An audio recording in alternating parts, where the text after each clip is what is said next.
Welcome to the latest episode of Platform. Today, we're going to be speaking to one of my favourite skaters of all time, Billy O'Neill. I'm a big fan of Billy skating. I have been ever since his section in Ego. I first saw him when he was in Closer, but then he kind of didn't really stand out from that many other skaters of that era. I feel like in Ego, he really came into his own, and then he had phenomenal sections in freestyle rolling and The Truth Too, that had the massive 540 ender. He's also had, amazing parts in the final Mindgame video, Accidental Machines. So I want to talk about that because I know that getting on Mindgame was a big deal for Billy because he's a huge Dustin Latimer fan. Just talk about filming for the final video, if you got to spend time with people on the team, stuff like that. He also had an incredible final section to kind of mark his retirement as a pro for Haitian, where he did some just phenomenal stunts. It felt like, half that section was enders, including the famous Disaster Soul on Staples Center. So going to talk a little bit about that. He also released a VOD last year and had a section in the most recent Haitian video, and it looks like he's filming for the new Videogroove. So for a retired pro skater, he is not doing very good at being retired. In fact, he seems to be pumping out quite a steady amount of footage. In addition to being a really influential pro skater and someone I have a lot of admiration for, along with Austin Paz, he also started Jumpstreet podcast, which I love. I think it's probably the best chat show / podcast in blading. They've just got really good high production value. Because they were based in New York originally, they had a lot of pros passing through town, so they could interview them in person and make it a lot more personal. And I just think they've done a really great job with it. They've contributed to some good causes, donating skates to charity and getting them to people who need them. And just had some really, really interesting guests, people from the past and people who continue to be influential today. They've also had a few awkward episodes, including the most recent one with Josh Petty that was quite controversial, and I understand Billy and Austin got a bit of a hard time for it as a result. So just want to touch on that. I just want to talk about Billy's history in blading in general, growing up in New York and the crazy things that they used to get up to, skating a lot with Dustin Halloran and Boshy Pope and Mike Johnson, and what it was like when he went on tour with USD and the various companies he skated for, because he visited a lot of countries during his time as a pro skater. So hopefully we'll get a lot of interesting stories out of him, find out some hidden gems, and just get to know more about Bill. Before we do that though, cue the music.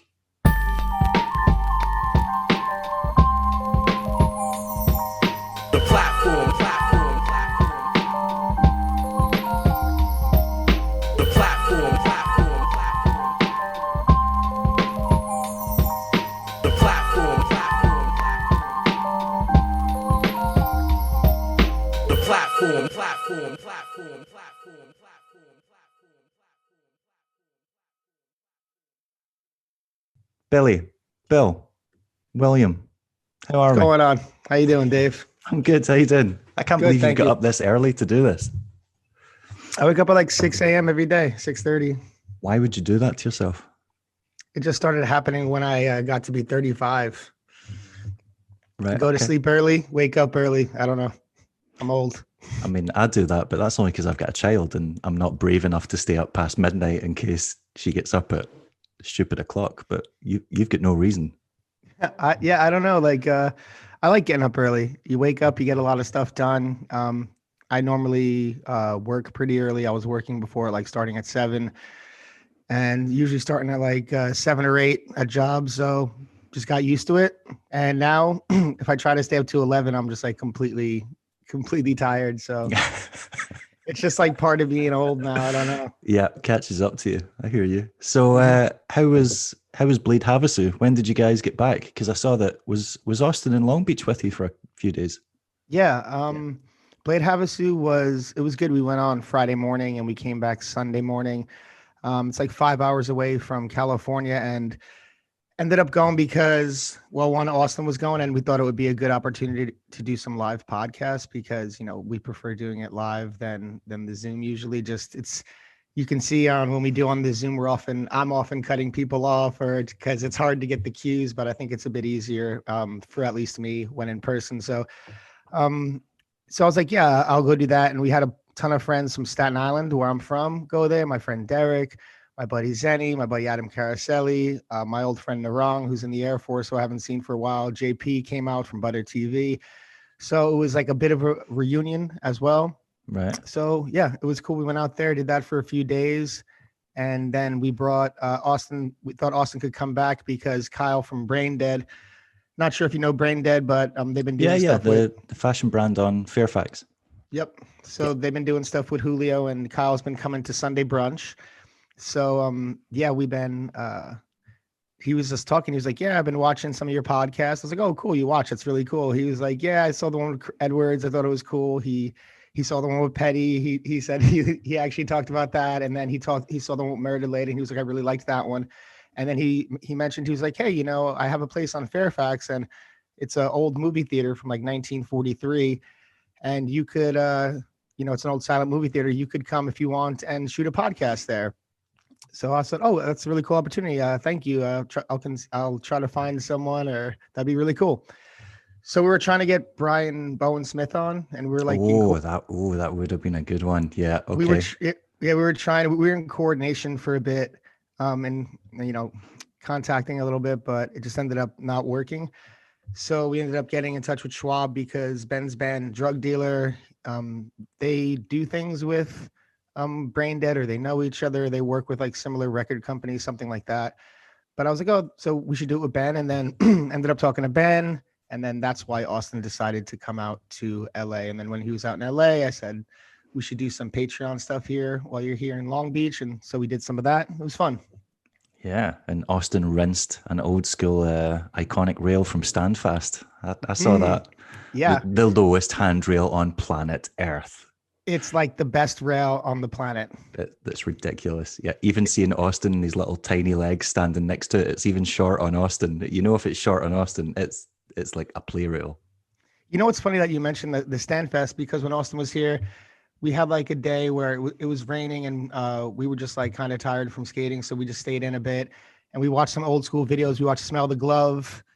And then we saw Under the Influence, which is incredible. If you haven't seen Under the Influence in a while, go watch that. It's incredible. And then we watched Standfast. And, you know, in Standfast, Aaron Feinberg board slides that rail. Skateboard. Yeah. He does it like, I'm not trying to, he board slid that rail in 1999 or 98, whenever Standfast was. Yeah. It was like, over 2 decades ago. Yeah. So it's like, it's funny if you think about like, if maybe he goes out blading and like some skateboarders try to talk shit to him, he could be like, dude, I've been board sliding rails like 10 years before you even had a skateboard under your feet. That's just whatever on a side note. But so when like he could pull the Jonathan Bergeron on them, he could be like, yeah, man, how about I try your skateboard, you try my skates, and we'll see who comes out on top, and then takes the guy's board. Job done. Well, Bergeron is a different beast, but there's actually a lot of bladers that could do that. Shima could do that. Or he used to be able to before he got hurt. He was really good on a skateboard. Bellino can do that. Montre can do that. So there's some bladers that actually end up being the best skateboarder at the park sometimes. Jeff Stockwell can do that. But yeah, so we just back to the story. The board slide on the rail. I was like, I can't believe he board slid that rail like 22 years ago. I was like, it's just on the block. Austin was like, oh, that's in Long Beach. We gotta go. So we went to and shot a little Patreon thing there, and then it started raining, and Austin just had to get a session, and he started skating it by himself. No one was filming, and I was like, oh, I got to pull my phone out, just put it on live really quick. And he just ripped it for like 2-3 minutes, and then rain came down a little hard and called it. It's cool. That's like the Blade Geek dream, when you find out an iconic spot is within touching distance, and you're like, well, we can't not go to it. Like that's, yeah. I think anyone that remembers that from that time would be hard pressed to like not put the skates on, and at least, even if it's just a Royale or a top. So yeah.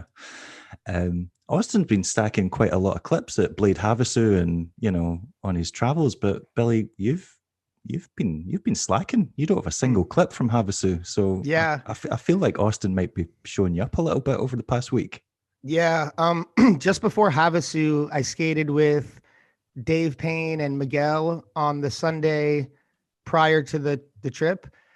and I was trying to like roll on these letters to topsoil this thing, and I fell down pretty I'm hard. glad you're bringing this up because I was going to ask about that. That looked Yeah, horrible.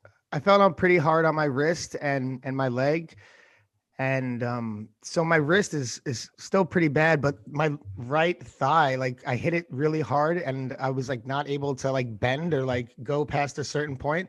I thought I would be good by the time I got to Havasu. And the first day I got to Havasu was just like not, I was like, oh man, you can't even do it. So I did all kind of things, like went in the lake, which was freezing cold. And I like tried to stay in there and just like rub it out. I put like the hit bomb on it like crazy. I was putting like the massage thing, like really trying to work it out. And then the next day I was able to skate like barely, but like not in any consequential way. Yeah. So I was just like, I like front side of the rail, did a couple rail soles, but I still wasn't feeling good. So I was just like kind of cruising, but I wasn't in clip mode or anything. But yeah, but then we skated like them Tuesday, like a couple days later, and I was just fine. So it's just like like again at this age, like especially after taking like a spill, like sometimes I think like I'm younger in my head, and then I take a spill and my body's like, yo, you got to chill. Cause like something like that, I would have ate a little easier back in the day, but now I just like stay down maybe a bit longer. Or yeah, your body reminds you, you're like, your mind might be telling you you're young, but I'm here to let you know that's no longer the case. Exactly. So I basically I listen to my master, and that's when my body allows me to skate. I'm very grateful. But that was particularly after a bit of a fall that kind of hurt me more than I had expected to. So yeah, I wasn't able to really skate in Havasu, but I still had to go to do like the podcast, and I was like still trying to put my skates on, but it was that. So that's that. Um, Speaking of the podcasts, Chad Hornish said that he went about the same level as you on Staples Center, but he wouldn't say what the trick is. What did he tell you the trick was? He didn't tell me. He didn't tell me. He said I had to wait. And you know what? That's a bold claim. That is if he doesn't deliver something pretty spectacular in Yeah. that spot, people are going to remember that, and that's going to turn into a meme. People are going to take that little bit of video and be like, no. Yeah, I mean, I don't know, man. Chad is incredible. Like every time I skate with him, it's pretty shocking. Like when I was skating with him at Powwow, he was just like, yeah, shockingly good at all aspects. Like he's really incredibly good at bowl, and just like skate park, huge hammers, like technical. He has like all of the aspects down. I really think he's pretty underappreciated, to be honest. But He's definitely had bad luck when it comes to sponsors. yeah, and maybe some trouble finding his place. But or what team he should be on or whatever. But he's like he's one of the top guys. And yeah, for him to say that, yeah, I'm not shocked. To be honest, I don't even think my trick was that crazy. I just think there was a lot of energy behind it, and I'll tell you why. Because like I said, I went to the ledge, and like I was like trying to think of a trick I could do because it's an epic spot. And Heffy 3 sold that. He true porn on that high steep ledge, like turning your back to that is probably the craziest thing to that. Like, I stick within my wheel set. Soul grinds, I love soul grinds, like in a Randy Spicer kind of way. It's not really a soul grind though, is it? It's a leap of faith to soul grind. I'm not trying to shit on myself. I really love the clip, but I do think that there are some tricks that have already been done that are crazier than that, to be honest, that I would never do. So, and that's just from my perspective. Yeah. So it doesn't. It doesn't demerit it, but yeah, like it could be more technical, but it could be argued that yours had more consequences. Well, I appreciate that, and I'm very actually proud of that trick. But if him doing something, there's still a ton to be done there. I went there the other day, and I was like, "There's all this unique stuff that could be done right there that hasn't been done before." So I'm excited to see it. I think he's right, and if he said it, I think he's gonna deliver. So all right. I'm excited. And if he doesn't, I don't know. He's going to deliver in other ways. He's the man. Like it's quite fun. Yeah. I do find it funny when people do stuff like that and make quite bold claims, and then you think, God, they're a cocky little asshole, and then they actually like come through, and you're like, wow, they were not wrong. They were not wrong. There's a time at the very first time I had a stall at Winter Clash for Wheel Scene. Maxime, do you know Maxime Janot? Mm-hmm.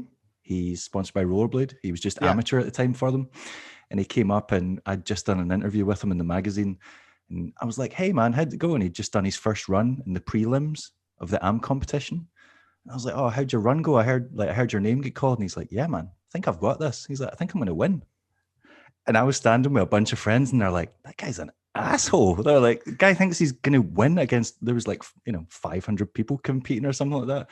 Yeah. Yeah, he walked away with that he came first by a country mile. And then everyone afterwards was like, okay, maybe he's not an asshole. Maybe he just read the situation perfectly right.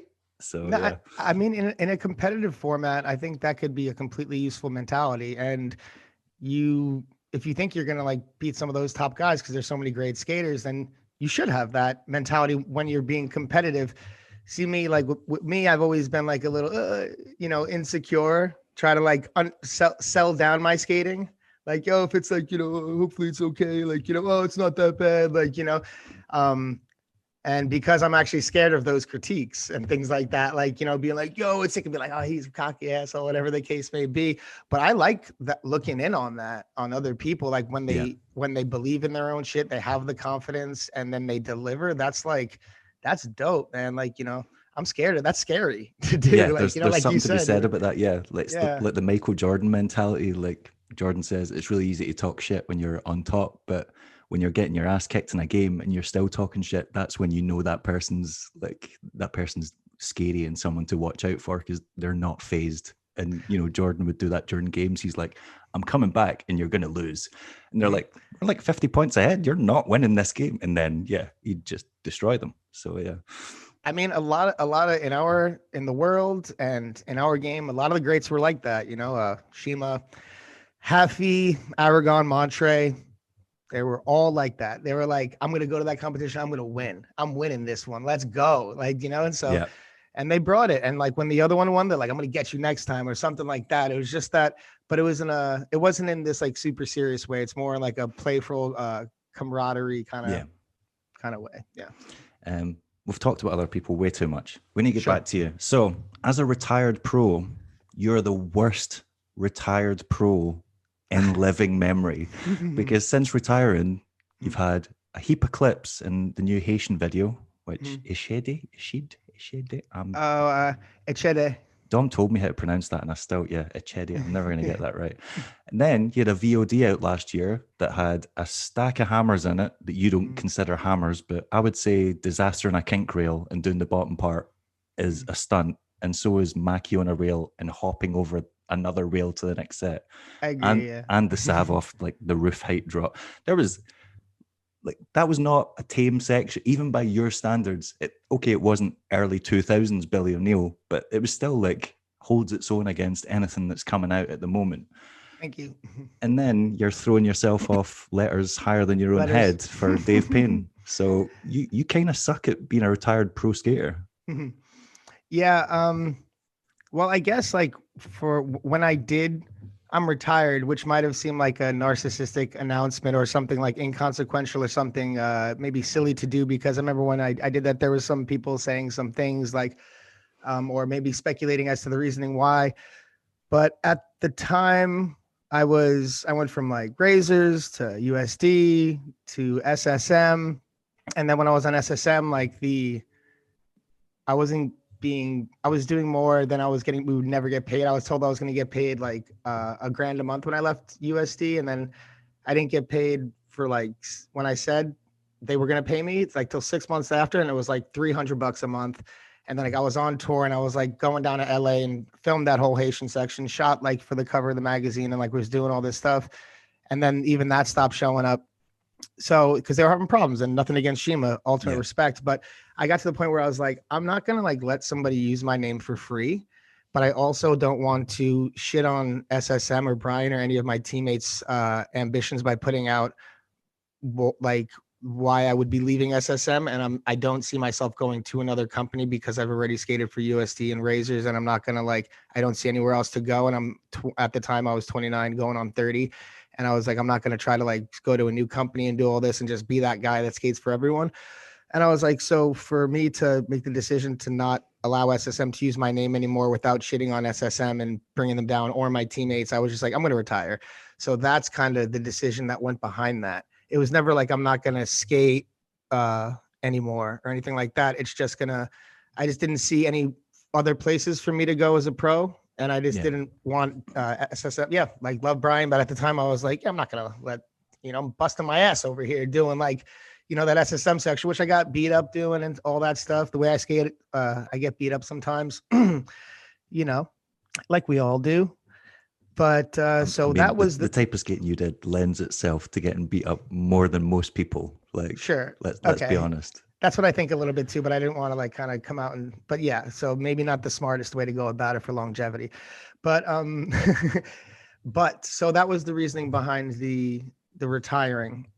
Now, yeah, I've always loved skating, and I was like trying to do other things like, work. I went back to being a bike messenger. I always skated during the time, but I just like felt like, I could just enjoy skating now. And yeah, so the Haitian thing, it was a trip with friends. Like, it was just like, hey, go on a trip with friends. We're filming a video. For me, it's just an excuse to hang out with friends. So if in that we got to skate some spots, like, all right, let's skate some spots. But there was a really good energy there. I didn't know if it was going to be chilling or like ripping, but right when I got off the plane, Leon, who's my age, was just killing it. And I was like, oh, it's going to be one of those kind of trips. All right, let's go. Yeah. I'm up for it, because I've been like, I kept up skating, but I just wasn't skating like really hard like that. So I was like able to move. So yeah, just had some fun on that trip. That was like my first time kind of hitting real spots in like maybe a year and a half, like other than skate parks and ledges and stuff like that. And I moved back to California, and Erod kept saying, yo, we got to do a VOD. We got to do a VOD for like a year. And I was like, yeah, we'll do it for sure. For sure. Like, you're not really thinking I was ever going to do it. Like, and then my dog ended up needing a surgery for like $5,000. And I was like working a job kind of like on a month to month, not making much money. And I was like, oh, this is going to kill me. And then I saw him like a couple of days later. He was like, yo, let's do a VOD. I was like, all right, let's do it. So I saw some spots around town that I was like inspired by, like the Macchiota Gap and stuff like that. And we just like, I would work, and after work, you go get like a couple of clips. And we just did it like that for like 2.5 months. And I think we had 2 full days. And that was just like, I wanted to do. And I was also thinking before that, I was like, you know what? I kind of do want to do one more part. Let me do one while I can. So I just like, that was my feeling behind it. And then when I did it, I felt good about it. And so that was the thing behind that. So that was for like to do one more part and to kind of make money for my dog. And then did it make enough money to like $5,000 is a lot of money. Yeah. I was shocked with how well it did. Okay. So you're not going to tell me how well it did. Well, we had over 1,500 buys. And it was like $5 a piece, right? $5. So yeah. But some people bought for more than 5.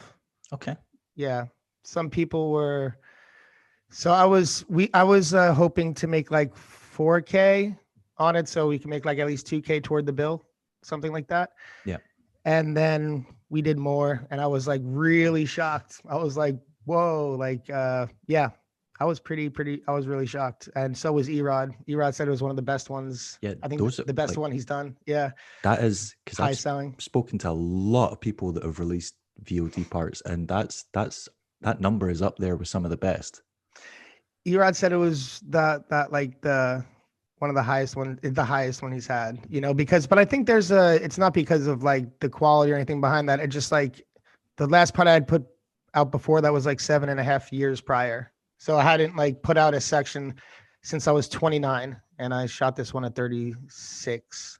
So I mean, yeah, I'm 37 now, but I shot it at 36. And so I think that had something to do with it. I think if I shot something people were just desperate to see you. Like, and it was during COVID too. When I found out you were bringing out a new section, I was like, fuck yes. Like, you're one of my favorite skaters I was thinking about this beforehand, that I was like listing the top 10, and I was like, he's up there with the top 10 of my probably favorite skaters of all time. When I found out you had a new part, I was like, yeah, it's never going to be that Haitian section, but it doesn't need to be. Like, it's still going to be enjoyable to watch.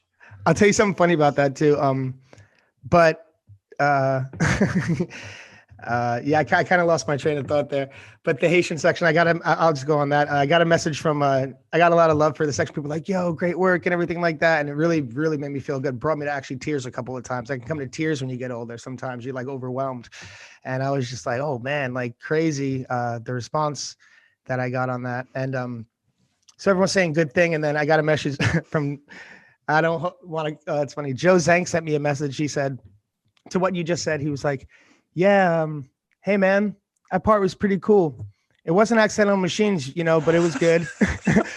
And I was like, that's well, that dry German like wit though. Like he probably yeah, was just like kind of fucking with you a little bit as well because Yo is he's got a dry German yeah, sense of humor. yeah. No, I told him, I was like, yeah, I was 23 when I got that, and when I shot accidental machines, and since then I've been hit by like 3 cars, suffered a brain injury, been through a ton of injuries, and You've tried I'm really just hard to get killed. Yeah, you've put I in a was good just happy effort. to put it out. So I was just happy to do something. And then it's like, oh man, no disrespect. And I was like, no, I get it. I don't take it personal. It's funny. Like, but that's why. Yeah, So I'm just happy to do it. And oh yeah, the letters. I ride my bike past there every day. And I'm like, this is the coolest thing. So like I want to do tricks if I get inspired. Like I was telling Austin the other yesterday when he was skating that rail, I was like, I really have no desire to kind of skate these rails anymore, other than like frontside or Royale, because I'm not like inspired by these, because it's like just at my stage right now. I've done a lot of the down rails and I end up getting hurt on them. So, but something like those letters, I'm like, ooh, that's fun or cool. So that really had nothing to do with Dave. I just like actually went there with Miguel to do it. And then Dave was like, oh shit, you guys are doing that? Like, I'll come around. And then I did it with Miguel, and then Dave came, and I just did it again for Dave. And I was, because I just wanted to do that, but I'm happy right. to do it for Dave because Dave is the man. So So, it wasn't a Videogroove mission. It was just coincidental that he happened to well, well, as we in knew we were skating with Dave later that day, but Dave right. was kind of taking a bit, and I've been like antsy on that trick for a while. Miguel was like, "You want to just go do it?" I was like, "Yeah, let's go do it." And just because, yeah, like things like that, I still get excited about, because I'm like, oh, I see something like, oh, that's cool, that's there. Why hasn't anyone done that? And I also didn't think I was gonna fall like that. I was about So to say, that's I think you found out why no one yeah, does that. Yeah. exactly. Yeah, yeah. It's funny, man. Sometimes I look at things like, oh, that's just chill. Like I don't know why my brain works like that now, but I'm just like, that's just chill. And then it's just like it ends up not being that way. So I don't know.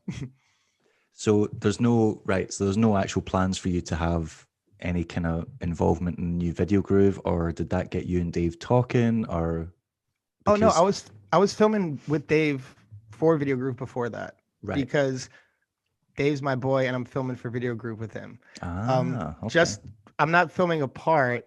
I'm just filming with him because Dave's my boy and he's close, and get out there when we can. But yeah, just that trick was whatever. I was happy to get it with Dave. But So yeah, I'm you're not putting the guilt on. I'm like, Dave, how come Mike and Dustin got sections and I never got a section? Dave, like right this wrong. It's time to make amends for the past. no, he told me, he was like, oh, I've always wish I did a section with you, but yeah, Mike and Dustin. I mean, that section was only supposed to be Mike. So like, I remember because I yeah. watched the podcast and that's quite funny because I always think of Mike as I genuinely believe Mike might be like the funniest, most charismatic pro that we've ever had. He is just I've met him a few times and he's just like naturally hilarious. Mhm. And when he was on that podcast talking about how he's quite shy and self-conscious and he just didn't want that level of pressure on him, I was like, it's quite funny. Most people don't think of you that way. They think of you as this like really like this guy with like iron confidence. And it was endearing to hear him basically say that, oh no, like I get self-conscious like everyone else. I don't, yeah. Yeah. No, Mike always, since we were kids, came off very alpha. Yeah. And yeah, I think he pushes you to like to see where you're at. He like tests people to see, what he can get away with sometimes. I don't know. Mike's Oh a no, he's very, like he's a renowned ball breaker. Like yeah, oh everyone yeah, everyone yeah. knows that about Mike. He talks Yeah. shit on everyone. Yeah.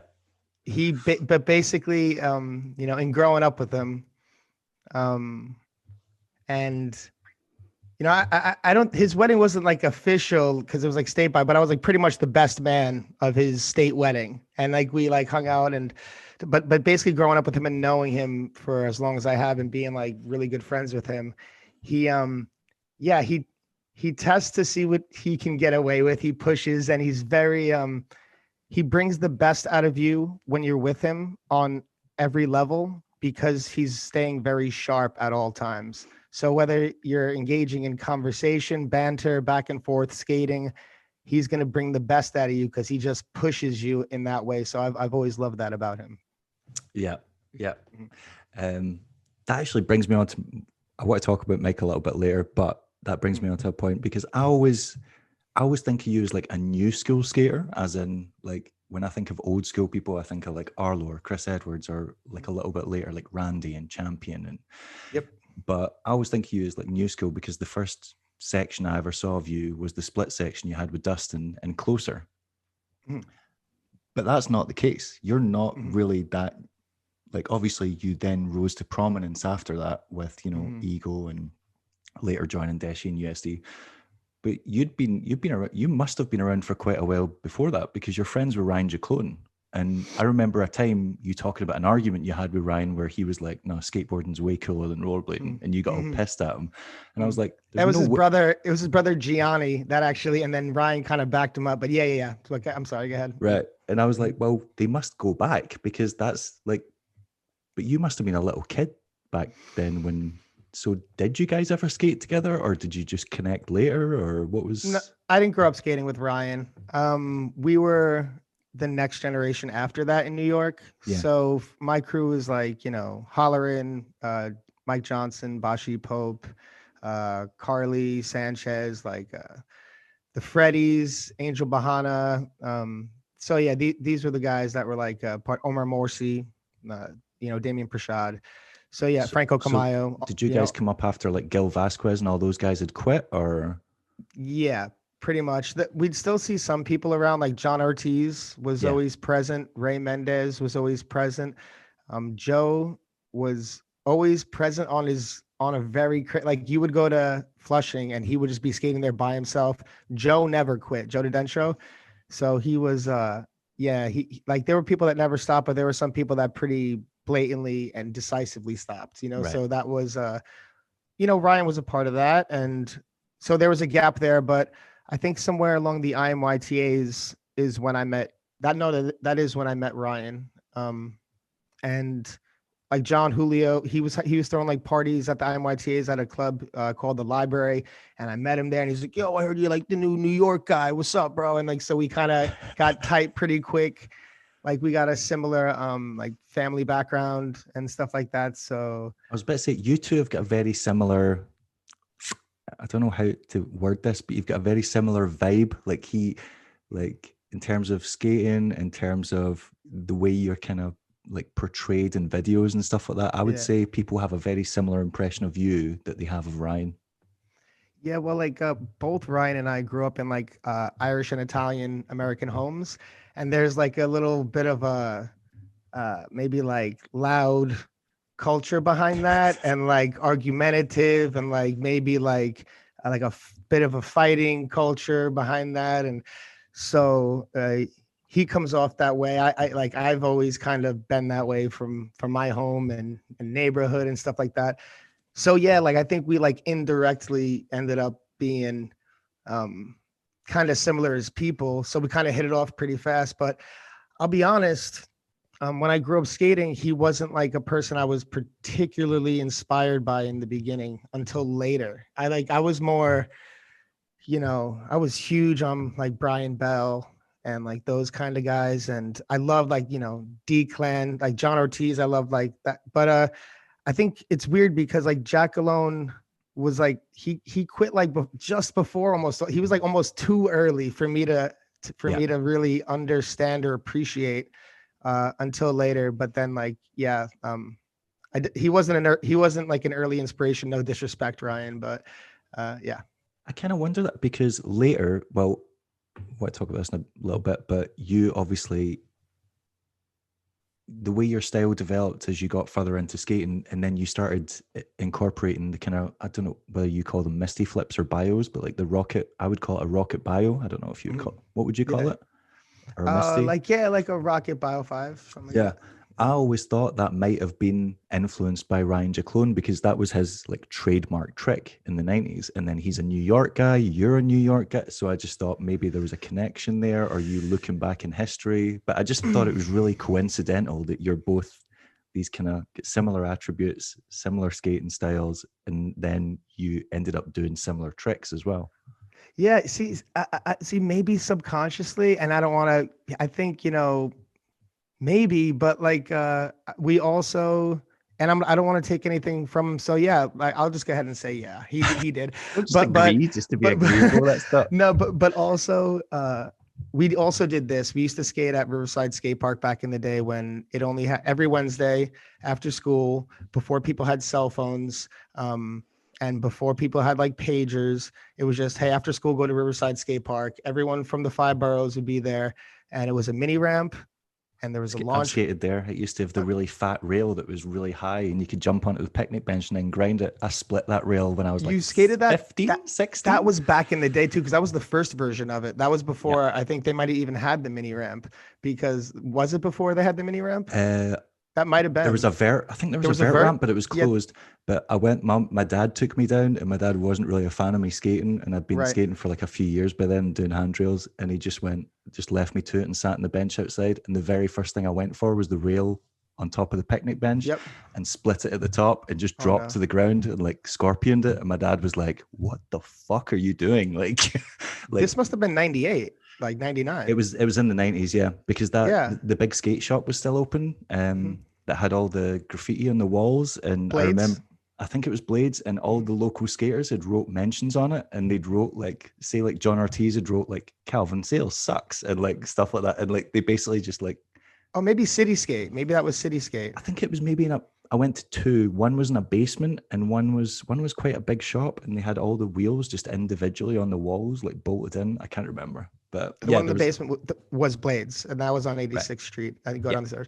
Okay, so but yeah, so that place, that's crazy. You went there on that was before the mini, and when you mentioned the picnic table on the bench, they took that out around 2000 2001. So that was a while okay. ago. But we used to always meet there after school, and skate the.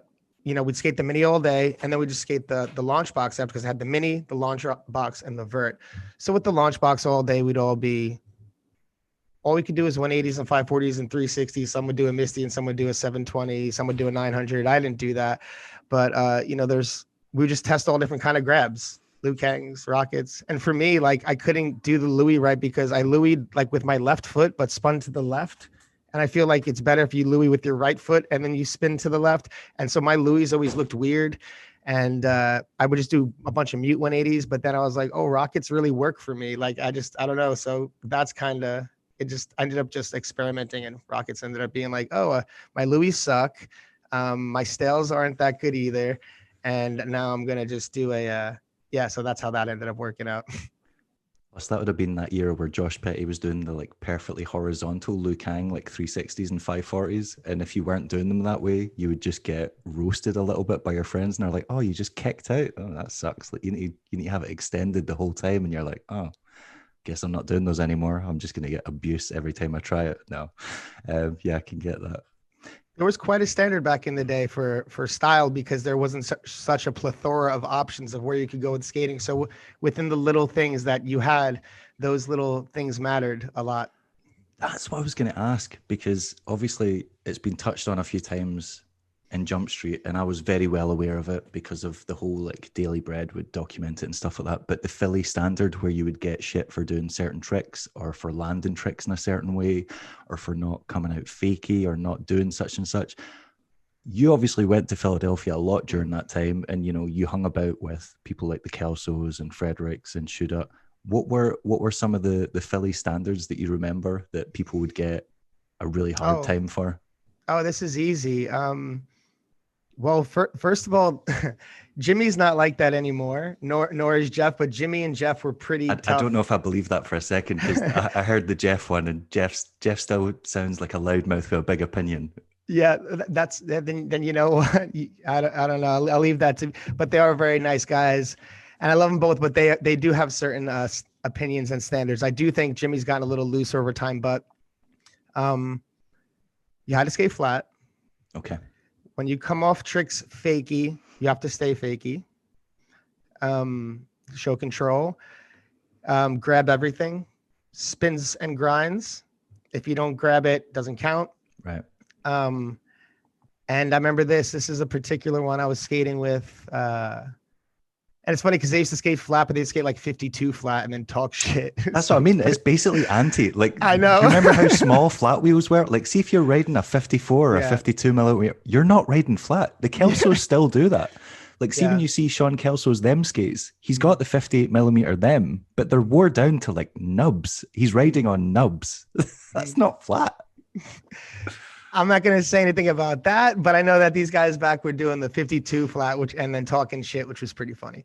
But so me and Murda went down with some New York guys, AJ Paredes and maybe Angel Bahana, and we were just skating a ledge, and I like negative mistrialed it, and Jimmy comes up and he's like, "Hey, oh no, I negative porn started," and he was like, Jimmy comes up and he goes, "Hey, no negatives in Philly." His negatives were a dirty trick back in the day because people didn't do them properly. They leaned on the other foot. So it was considered a not trick. Yeah. Yeah. And then Mike Johnson had my back. He was like, "What?" And then he went up really fast. He negative mistrial the ledge, which was dope. Had my back there. Shout out Murda. That is so funny. Yeah, yeah. Negatives used to get a hard time because like it seemed like pro skaters when they picked up negatives in the 90s, it was the kiss of death for their career. Like Omar Wysong picked them up and then just like dropped completely out of favor with like mainstream blading media and stuff like that. Yeah. Or like the Latonas and stuff like that. That's quite funny. Did that ever leak over into New York? Was there ever like New York rules where it was like, whoa, that you're not doing that, that's whack. That's not that doesn't count. Just, like don't do that in front of me again. Well, we you guys were hyper competitive. We were all pretty hard on each other. We were really competitive with each other. We all the time, like just like the nature of New York back then, and our crew was just shit talking. But like not in like a hateful way, but you know, we were like being tough on each other. We were talking all that crap, like, that was whack. I'd be like, yo, did you see what I did on that rail? I'd be like, that was whack. And just we were just like busting each other's balls constantly. It was like a part of our friendship. And we'd play skate all the time. We were like, you'd like talk shit to each other about each other's skating and be like, what's up? Let's play skate right now. Let's play skate. So me and Mike Johnson, cheated last time. That trick last time was bullshit. Yeah. No, totally. We just like rinse each other. And I actually think that there's some similarities between New York and the UK have very similar. London. You treat your best friends like they're your enemies. Especially Glasgow. Yeah. Like you basically just abuse each other all day. And if people overheard you, they'd be like, those guys fucking hate each other. And they'd be like, no, this is how you treat like your loved ones. Yeah. You know, have you ever seen, just on like a side note, have you ever seen the Colin Quinn's The New York Story on Netflix? I think so. No. Yeah, I recommend you watch it, or anyone who's watching this, watch it. He basically goes through what developed the New York attitude and way of interacting. And he starts from like the history of like the Lenape Indians to like the Dutch and all the way to the Irish and the Italians, and like the attitudes coming into like the Puerto Ricans and Jewish and all these coming in and cultures coming in. And just what makes that banter the New York way, like the people coming in. It's a really good one. But I think, we do have similarities between the UK and like even the Irish when Dano came with Ricky Murphy, and it's just like how we interact with each other, kind of hard on each other, but it's like a hard love kind of thing, Like how you would treat a sibling, basically. Like, yeah. Yeah. But we battled all the time. And that's how we kind of, I think, but we didn't have there wasn't like a standard per se, because we had all different kind of skill levels we'd skate with, and we'd encourage all of our friends, whatever, even if someone was just like hitting their first rail, we'd be like, let's go. We hype them up. So it was we were very supportive and family kind of group. But that being said, we're, brotherly and sisterly, and where we bust each other's chops all the time. Obviously you came up with people like Mike and Dustin and Boshi, who all had, certain degrees of impact on skating. Was there anyone that you grew up with that you were like, they are the shit, they are going to be massive, they're going to get all the pro skates, like people are going to idolize them, and then it just never happened? They just there were so many talented guys. There was, off the top of my head right now, there's this one kid, his name was Ilya. He was I don't know his last name, but he was a Russian kid. And when in 99, he was better than all of us. He was when we just started learning true kind grinds, I'm a true spins on rails. Like maybe someone would first do a true Mizu. He was doing true kind grinds, true front farv, super stylish, like true spin, ollie top mistrials. This guy was just like an enigma. So it was him. A lot of people know Steve Cortez, but Steve I remember Cortez Steve from at the early time, VGs. Well, mid VGs. at the time in New York, we were like, yo, this guy is the guy. He was just like, and you know, there was just, and honestly, like there was just like a plethora of people like that in the Northeast, at least from what I was seeing. And yeah, there was just, there's so many people to go through, but I mean, those two people stick out in my mind pretty hard. There was Duke Lou from, you know, Nickel and Dime. We had like there was a lot of people. I'm like, these guys are the best. You know, Franco, I think, is one of the most underappreciated skaters of all time. He could have been pro like, you know, 5 times over in my mind.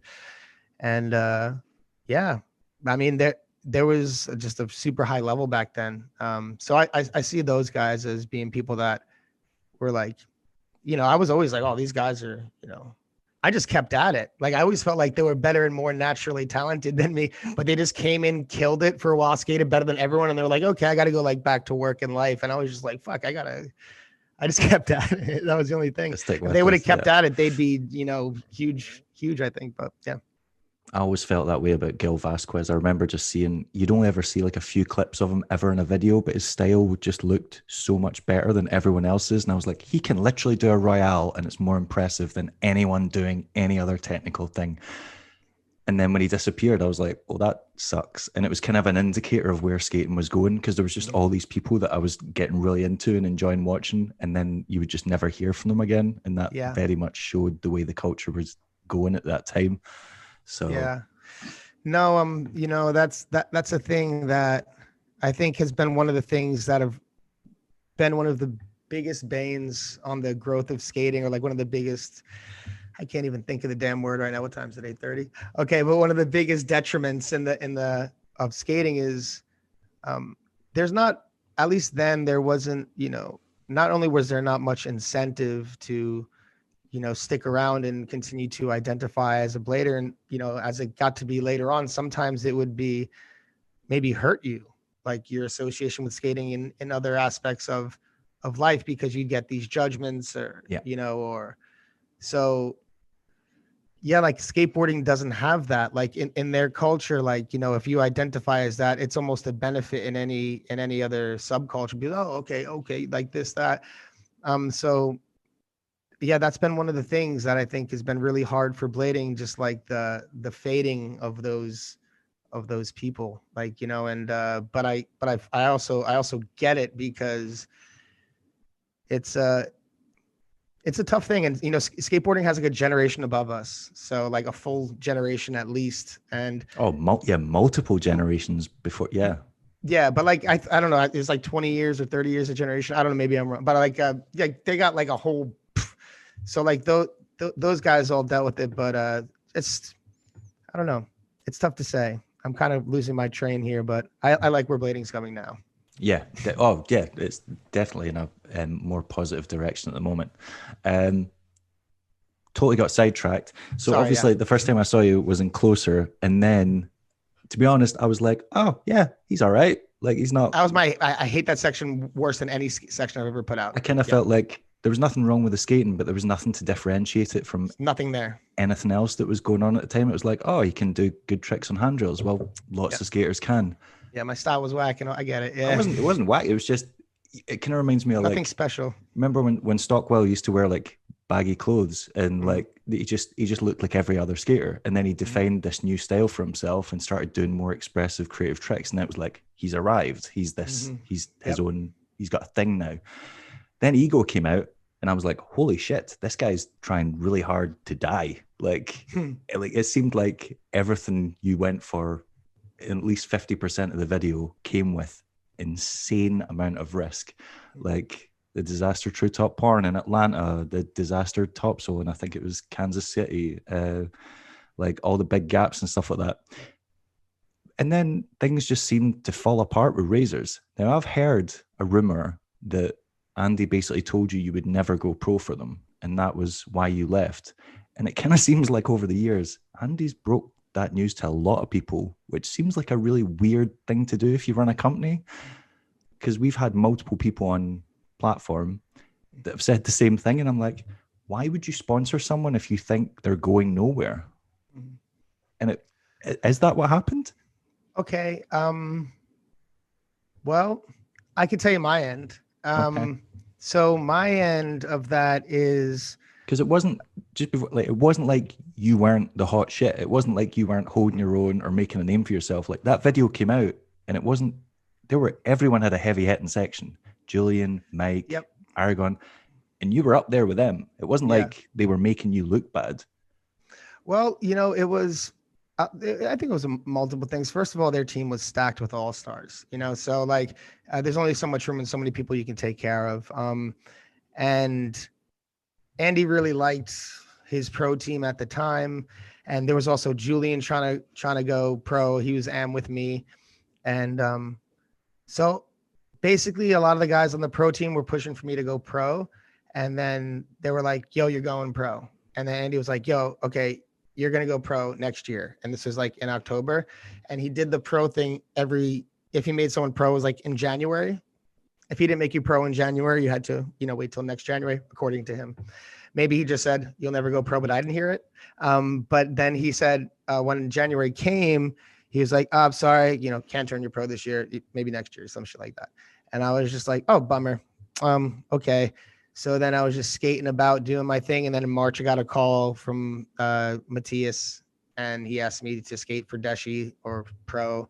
And then he offered me a monthly. And then I was just like, yeah, cool.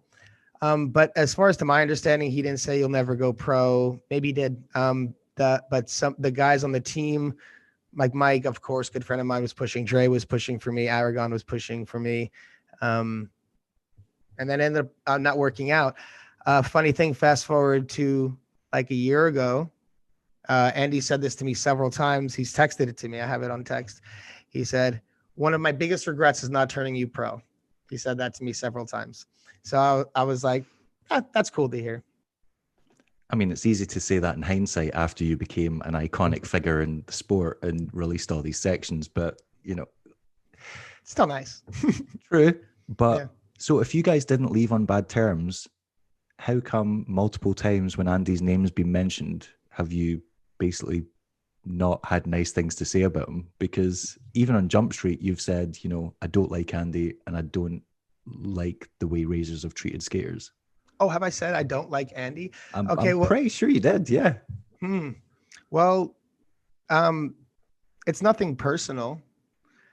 I mean, I guess, well, I do have my personal feelings, but that's not what's relevant to me.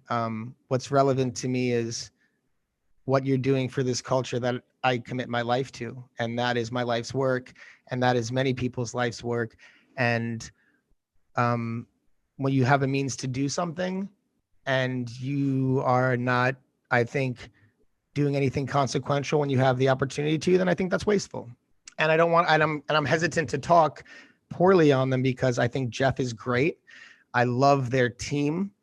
I'm a big fan of Derek, Andrew Broom, the rest of the guys, I think John Fromm's on there, if I'm not mistaken. And, okay, I'm sorry, I'm tripping. Okay. John is one of the people who get told he's never getting a skate.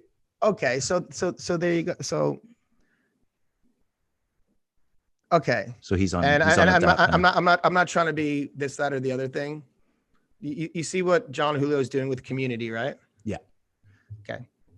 When you have the means to do something, you should do something to invest in the future of this thing that we all care about. Otherwise, you're out for the short term. Yeah. And if you're out for the short term and for yourself, us supporting something does not help the future grow. So when you see someone like John doing community, right?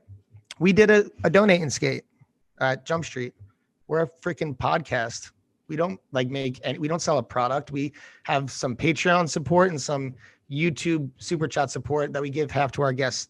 We appreciate it, but we don't have the means to do stuff and still figured out a way to get some skates, send them out. Now, if you're a company that makes a few $100,000 a year, you can give some skates out. You can support some local scenes. You can invest in some things. You can invest in your pros. And I feel like I'm going off on a tear because I don't want to do anything that would hurt anyone on the team because their team is great and I love the individuals. But I just think we could be doing a better job. That's it. And I hope that people watch what John does and with community. And I hopefully some people saw what we did with our minimal resources and what we were able to do. And I just want to see more of that. And if you're a company like Razors who, you know, made a Shima skate, and I think you sold out on it.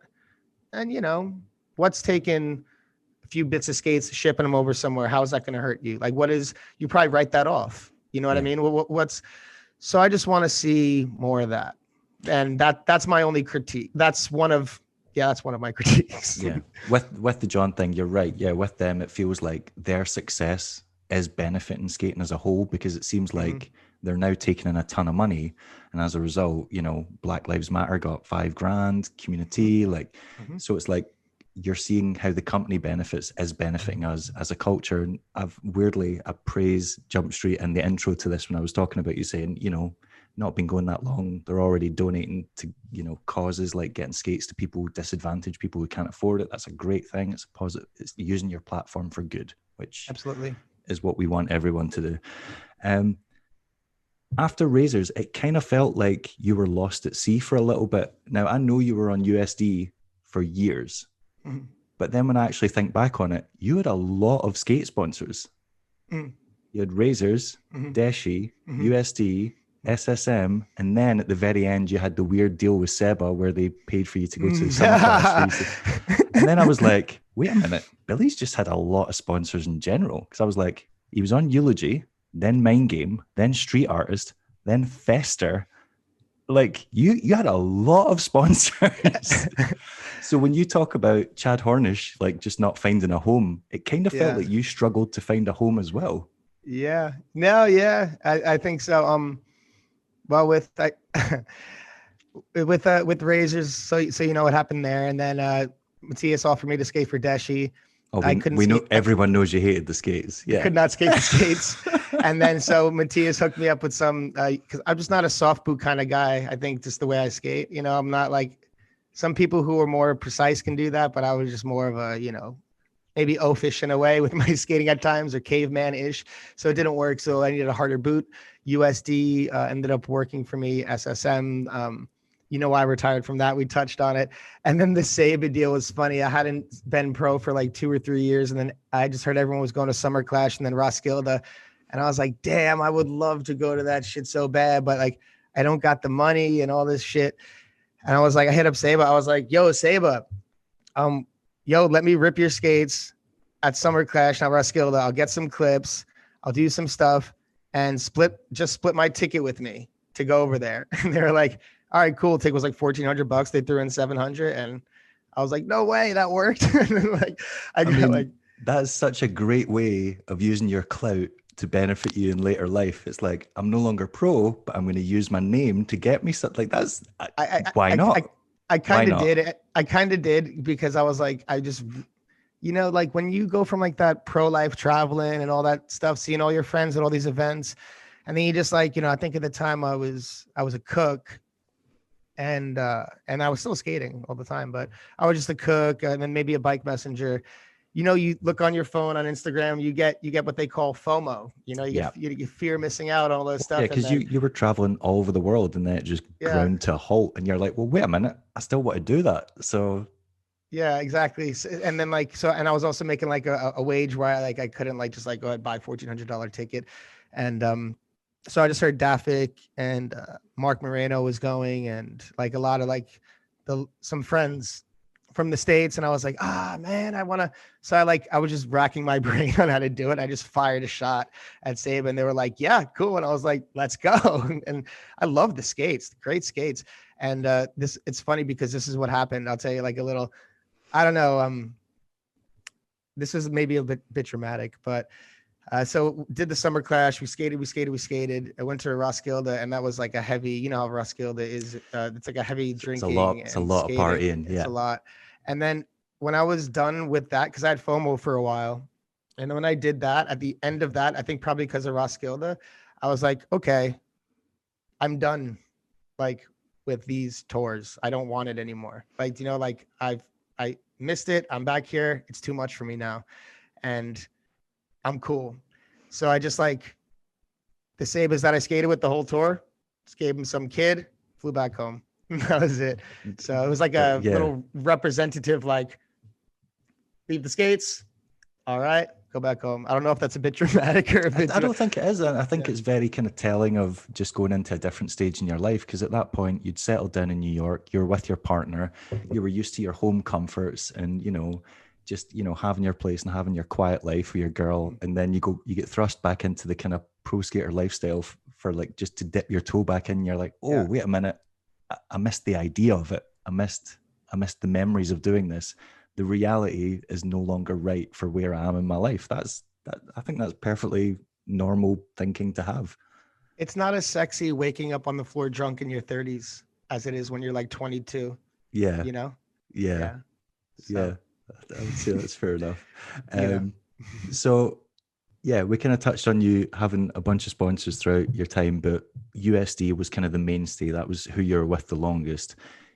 You had 2 skates during your career with them, and then obviously they gave you the Aeon afterwards. I've always been curious, what's the most you've ever made from USD? Like, what did you ever make good money in royalties, or because it was pretty good?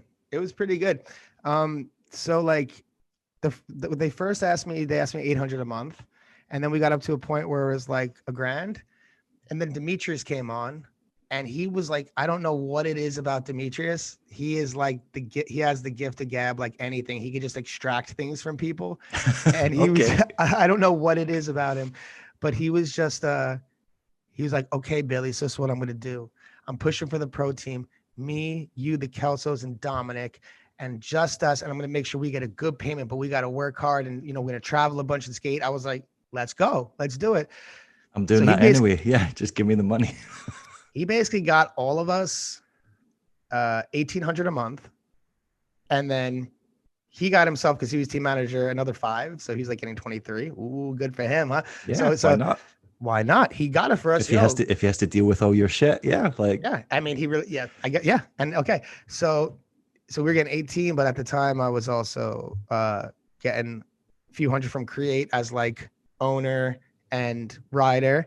And then I was getting like a couple, maybe 150 from street art. And then like everything was like $2,300 a month. And I lived in the city in Manhattan, and my rent was like 800, which is like a really sick deal. Yeah.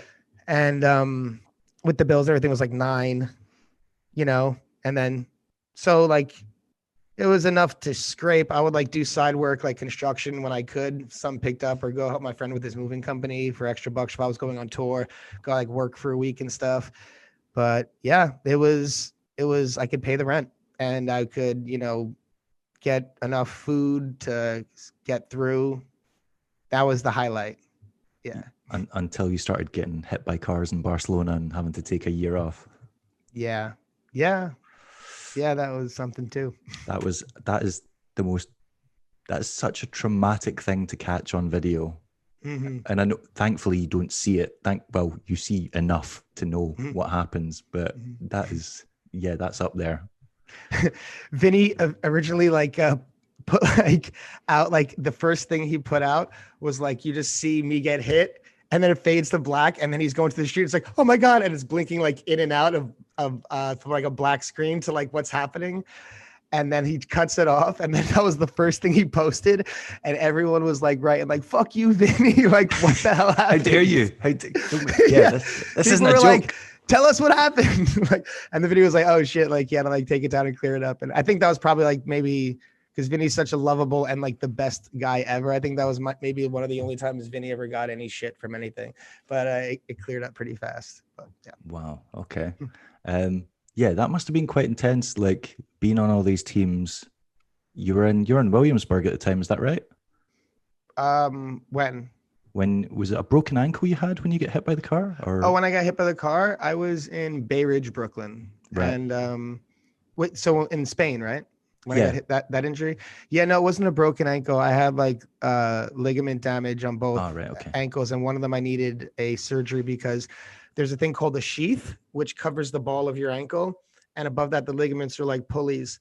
So the sheath basically holds the ball of your ankle in place. I completely ripped that off. So if I took like a wrong step, the ball of my ankle would end up like at the back of my foot, like by where my Achilles is, and it would just cause a tremendous amount of pain. So that had to be repaired.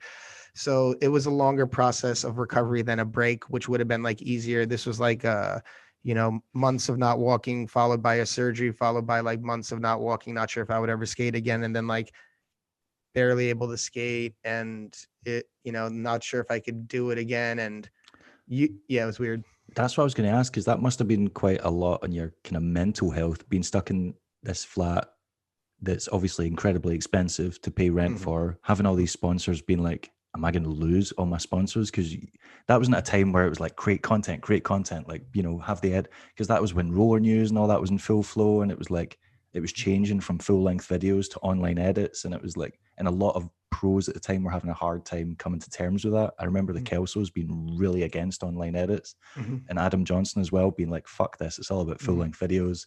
Right. Why are we selling ourselves short just to appear on a roller news feed? That must have been really tough, being like, oh God, I'm going to get forgot here. Like, they're going to get a new guy. They're going to turn him pro. Like, what's going to happen? Am I going to come back? I'm going to be able to skate the way I could skate before. Like, there must have been a lot going through your head at that time. Yeah, that was like that year was like, it was specifically one of the one of the tougher years. It was 2008, February 13th is when I got hit. And then like a lot was going on that year. Like, because I kind of wasn't able to skate or visit anyone. I lost complete contact with people. Me and my girlfriend broke up. Like a month later, she was cheating on me with one of my best friends. It's crazy. So I went into like this really bad like depression, and I couldn't skate, couldn't do anything. And again, like, you're in the mix, and then like you lose complete contact with people. So I was in like a very lonely place. I had like one roommate who was a really good friend of mine, who was there for me. But I couldn't leave because I had like for like 3 months, I had leg casts on. And then after the surgery, I had like another 3 months. So I was just doing freaking pull-ups every day. I was just doing like seriously 50. I would wake up and just do like 50 straight, and then just do like 40, 30, 20, 10. I was like on some like really highly energetic, but I couldn't do anything with my legs. And I was practicing drums again and stuff like that. And was this when you lived with J-Ro? Is that right? No, I lived in Brooklyn with my buddy Richie, and then I moved back to Staten Island with my buddy Gary, who so my buddy Gary. And so I was just like basically pretty alone during that time. Like, you're not in the mix, like everyone's loving you, like yeah, and then like you don't hear from anyone, which was a thing. And I wasn't sure if I was going to be able to skate again. So I don't know, like skating was such a big part of my life for so long, and like it was always plan A with no plan B. Like forever I was just like, I'm going to skate, I'm going to be pro, I want to do a wheel company, I'm going to freaking throw contests, I'm going to own a skate company, and then this is going to be my life. This is my life, this is what I'm going to do. So I just had tunnel vision on this whole thing, which is what I've always wanted to do. So during that time was the recovery was really tough. The doctor said, I'm not sure if you're going to be able to skate in the same way. Hopefully we could just get you like riding bikes and maybe skating around again. And through this whole time, Matthias was paying me. And so I always remember that Matthias for that. He paid me my monthly still. And I was actually really lucky because it was right around the time of my pro skate release. So I was getting extra on top of my monthly from my royalty from the skate. And these are the things that were able to like help me get through. And me and the delivery guy were like best friends, because I couldn't like go out and go shopping, and I wouldn't want to bother people to do it for me. So like I would just delivery all the time. So I was just living in this kind of really weird way. But then so I started skating again, but I wasn't sure if I could skate like I was, blah, blah, and I started feeling okay. This is like 11 months after my injury, and I got hit in February, and this is like November, December. I'm starting to kind of skate again. And then I'm like starting to like, I'd skate, I wouldn't be able to walk for like 3 days. And then like I had pins in my ankle and all this other stuff, and they're still there. And basically I was like, I think I could maybe skate. And then Matthias was like, all right, we're at the point where we need to see something from you. We've paid you for a year. And he's like, we're at the point we need to see something from you. So I was like, I can skate, I can do it. So he's like, okay, I'm going to send over Matty Walkie to your place in Brooklyn, and then you could film some shit. And I was like, I don't even know if I can skate. I don't even know if I could. And then we just did it and it came out okay. And he was happy with it. And then I just went on like the upward thing from there. And then just to kind of flood in and get everyone who I was not in contact with before to like come back and be like, yeah, supporting me and stuff. It was, just made me want to continue to do it. I don't know. So that was when you released the skate and that was when you released the edit in the gold Dominic Sigonis, when you're doing like the 360 top soles and like the stair gaps and stuff like that, right? And the curved ledge thing. That's the spot. Yep. Yeah. Mm-hmm. So it basically kind of sounds like everyone just bailed and forgot about you. Did that not like make you feel horrible, being like, oh, I thought I had all these friends and we were really close and now no one's in touch?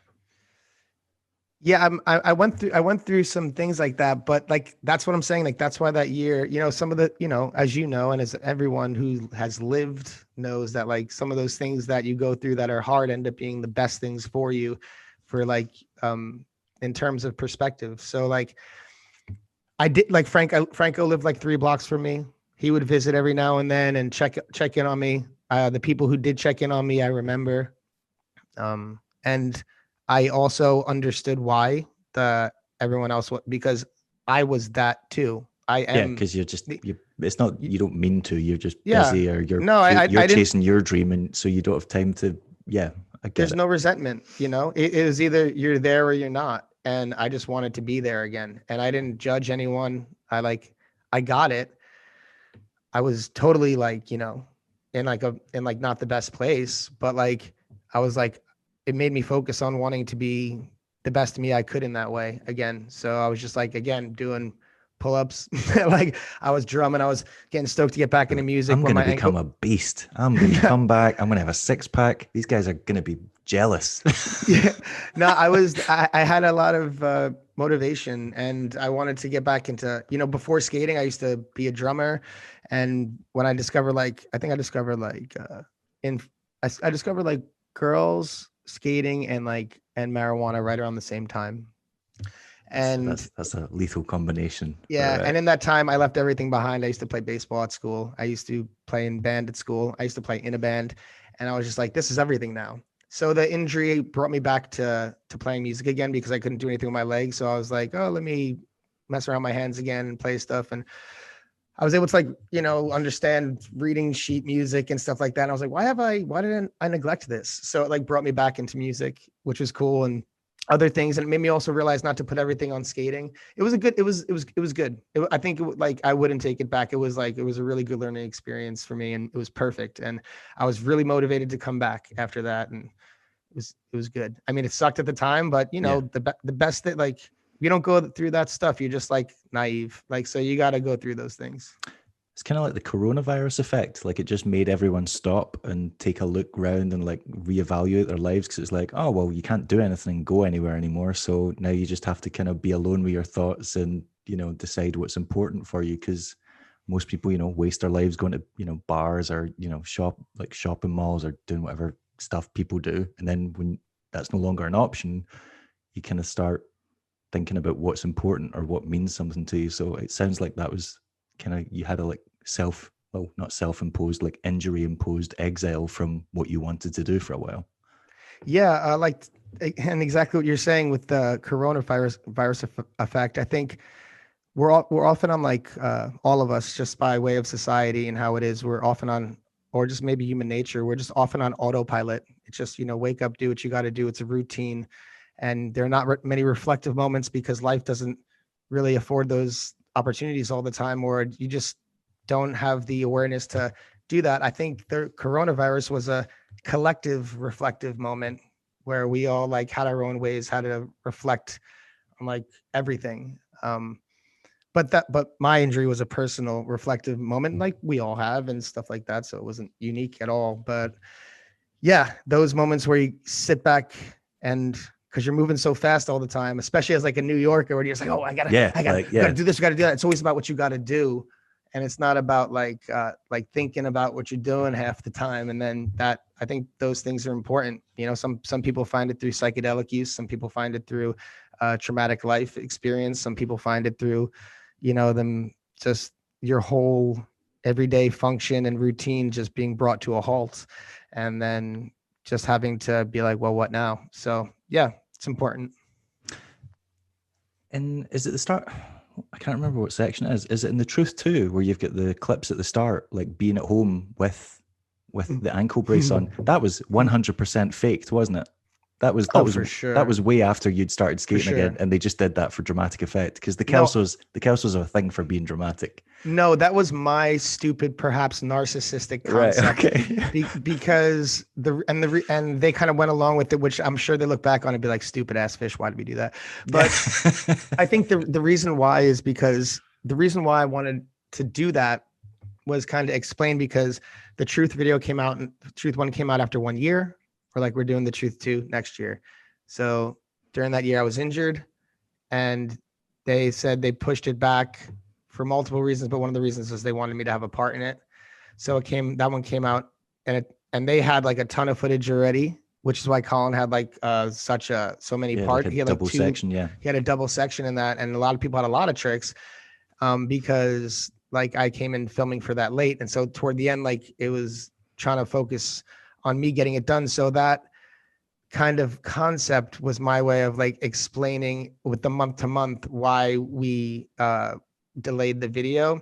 I think it came off a little cheesy, but you know, I don't know. I thought it was quite no, but I think it was quite a cool narrative because it does give you an idea of just how you can go from going at 100 miles an hour to just everything stops. Yeah. And then trying to resume. And that section, holy shit, like that 5 at the end of that, I don't even know what the hell that is. It's clearly under a motorway. That was massive. Thanks, man. So, and I think that might be one of my favorite sections here is the Truth 2 section. Yeah. Also, Thanks, it was kind of like the first time that we saw like the new Billy as well. It was the first time we saw like the new rock and roll Billy. We're like, did you have tattoos then? I don't know if you had tattoos, but you definitely improved your wardrobe vastly. You know, I loved your ego section, loved freestyle rolling, but holy shit, you used to dress like a homeless person. Like, you know, it's funny, man. And JP's working on some stuff now that my friend Dave has footage from when I was like a kid, like 12 or 13. And I dressed like an absolute homeless person because we were broke, like, you know, and I was so embarrassed. Like he was like sending me the footage. I was like, oh, look, I'm dressed like, hey, go lay down. Could you go lay down? I'm sorry, my dog. Hey, go lay down. Go. Can you take care of me? Thanks. I'm sorry about that. If it's Bella, it's fine because I'm a massive fan of Staffy's. So if it's Bella, that's fine then. That's okay. Yeah. Okay, we'll let that go. I'm sorry. Where were we? Yeah, the interesting wardrobe choices you had. Okay. You had for a while. So all growing up, I had crappy clothes, and I was like, so like in school and even into my early teens and stuff like that. And like when we would go hang out with girls, like my friends would be like, yo, I got some pants for you. You know, I got some clothes for you. And I was like, all right, cool. Thanks. And I would do that to go hang out with girls. When I got older, I was like, I'm a skater, you know, I'm like, I'm dressing like Dustin Latimer and like the baggy clothes and stuff like that. After I got hit by the car or just around, maybe just around even before that time, because a lot of the skater friends left and I had a lot of distance from them, the skater friends, I was hanging out with my Staten Island friends more, my friends from the neighborhood, you know, they didn't skate and they just wanted to go to bars and talk to girls, you know? So my buddy Gary would always be like, yo, don't like here, like here's like some of my clothes, like, you know, you're embarrassing us here. We're not going to get girls if you're dressed like this. Give it a rest. Straight up. So he'd be like, yo, keep these. And then whatever. And then I ended up like go out shop with him. I'd be like, oh, like, and I wear some like tighter clothes or some like better fitting pants. And then what do you know? The girls are more responsive, right? So I was like, you know what? I'm going to stick to this. Like, this is working for me a little bit more. So it wasn't like a result of like, oh, wait, blading's going in a tighter pants direction. I was like, because, you know, it was just a result of like me going out to like bars, dressing different and like me being able to like be more successful in talking to girls. So that was kind of and then when I came back into skating, I'd already been like not with skaters for like a year, like, you know, with just basically hanging out with my Staten Island friends, limping around at bars. That's so funny. Yeah. Because I was like, that was where I was conflicted with my appreciation for your skate, because I hated that phase in rollerblading, because I started in like 96, I think, and it was all like baggy jeans, and I'm like, yeah, I'm cool with baggy jeans, that's fine, it's like alternative and different. And then when everyone started wearing sweatpants, I was like, everyone just looks like trash bags, little fake white rappers, and I'm like, this is and they've all got their ass hanging out, and I was like, yeah. So all my friends would make fun of me for just wearing jeans, and they'd be like, "Oh, you need to get yourself some fiction like joggers." And I was like, "These fucking, you look dumb. Like you look dumb." And we go to bars afterwards, and like I would get attention from girls, and people would be like, You knew early. Like, who's your homeless buddy?" And I'm like, "Yeah." Like they're like, "Do you know them?" Yeah, you're like, "No, I don't." I'm like, they're good guys. They're good guys, and they're like, "Why are all their clothes baggy and ripped and dirty and like what's good?" I'm like, I don't know. Yeah. I think because I was so immersed in blade culture, like I was pretty much disconnected from all the other aspects of life because it was so everything to me. And I think I can speak for a lot of us when I say that. But then again, like that car accident forced me out of it. And then it had to like learn how to socialize and function on other levels, which is why that ended up being beneficial, you know? Okay. So obviously the truth section came out. When did you get the call? I know how much of a DL fan you are. So like, I know Mindgame must have been a really big deal to, like, Mindgame was a big deal to everyone of that era. What happened for you to get on the team? Did you get a phone call, or how did that transpire? Yeah. Because you were one of the last people to go pro for Mindgame. Yeah, I guess so. I never thought about it like that. Yeah, I guess so. Which is sad, but yeah, I got a call from Shane, I think sometime after, was it Ego? Yeah. And he was just like, "Hey, Billy, I was like, "Oh, this is cool." And he's like, "Hey, I was thinking about you skate for Mindgame." I was already pro for Eulogy. And he was like, "So we want you on Mindgame, but nobody goes like straight to pro. So like we would have you come on AM if the team agreed to it." I'd have to check with the team. It has to be a unanimous vote for you to be on Mindgame. If one person says no, you're not on. As we talked about on Mike Johnson's episode, he got pushed to be pro. Someone said no. I don't know who, and I'm curious to know. But we could find out. That's how it is. We could maybe we can find out. I think I will do some. I will do some reconnaissance on that. But so he said so. But that would be the thing. You would come on AM, and we would in like a few months try to get you on pro. So I thought about it. I called him back a week later, and I said, "Thanks, but no thanks. I'm not gonna leave a pro position where I have a pro wheel and I'm getting a monthly to go skate AM for any company, even if it is Mindgame. So thank you very much." And then he said, "Oh, sorry, we couldn't do anything, whatever, blah, blah, blah." Okay, cool. Calls me back like a week later. He's like, "Listen, I think I want to try to push you to go straight to pro." He's like, "Would you be down for that?" I said, "Fuck yeah." And then he's like, "All right, he's like, I'm going to ask the team." So he asked the team, and he's like, "Everyone has to say yes. So it's not a yes yet. I'm going to push for it." I said, "Okay." So 2 weeks later, he hit me back. He said, "Everyone said yes. I just haven't heard back from Aaron yet."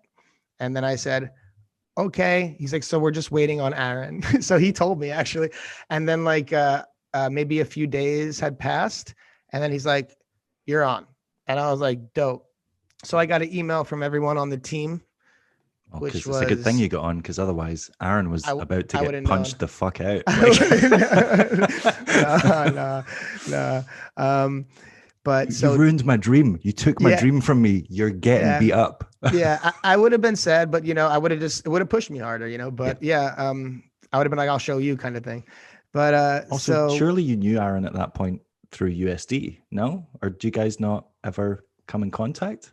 Yeah, no, we did. But Aaron, like, especially at the time, was like a hard guy to know. He was like a hard guy to be friendly with. He was a bit reserved at the time. We got closer over Mindgame and over time through just like, just how, and like some other people, like in Eskin, we just got closer. But at the time, like him, people like Shima were very reserved. You wanted to be their friends, but they didn't want to be your friend. They were basically superstars and earning a lot of money. So it would have been very easy for ego and, distancing themselves from the riffraff, essentially. Yeah, I get it. Yeah. Sure. So like I didn't, and that's whatever. But they basically said, "Yeah, you're on." I got an email from everyone welcoming me onto the team. DL sent me an email, which I thought was super cool. And he said, if we had drinks, then cheers, welcome to the team. And I was like, very cool. Farmer, Aragon, Aaron, they all sent me messages welcoming me on. It felt very cool. They gave me there was like a pro team like windbreaker kind of thing, like here, like it was like, was it like the sports jacket thing? The it's like like the tracksuit top. it's like a tracksuit thing. Yeah, it's a tracksuit thing. Okay, and I was like, oh, okay, cool.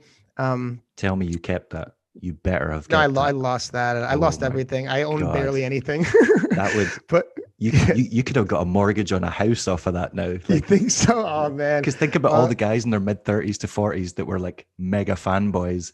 Yeah. Like some guy made several £1,000s off a set of Cosmo wheels, a brand new set of Cosmo wheels. Like Scott Crawford paid to go to Blading Cup off a set of. What would you have got for an exclusive Mind Game team jacket?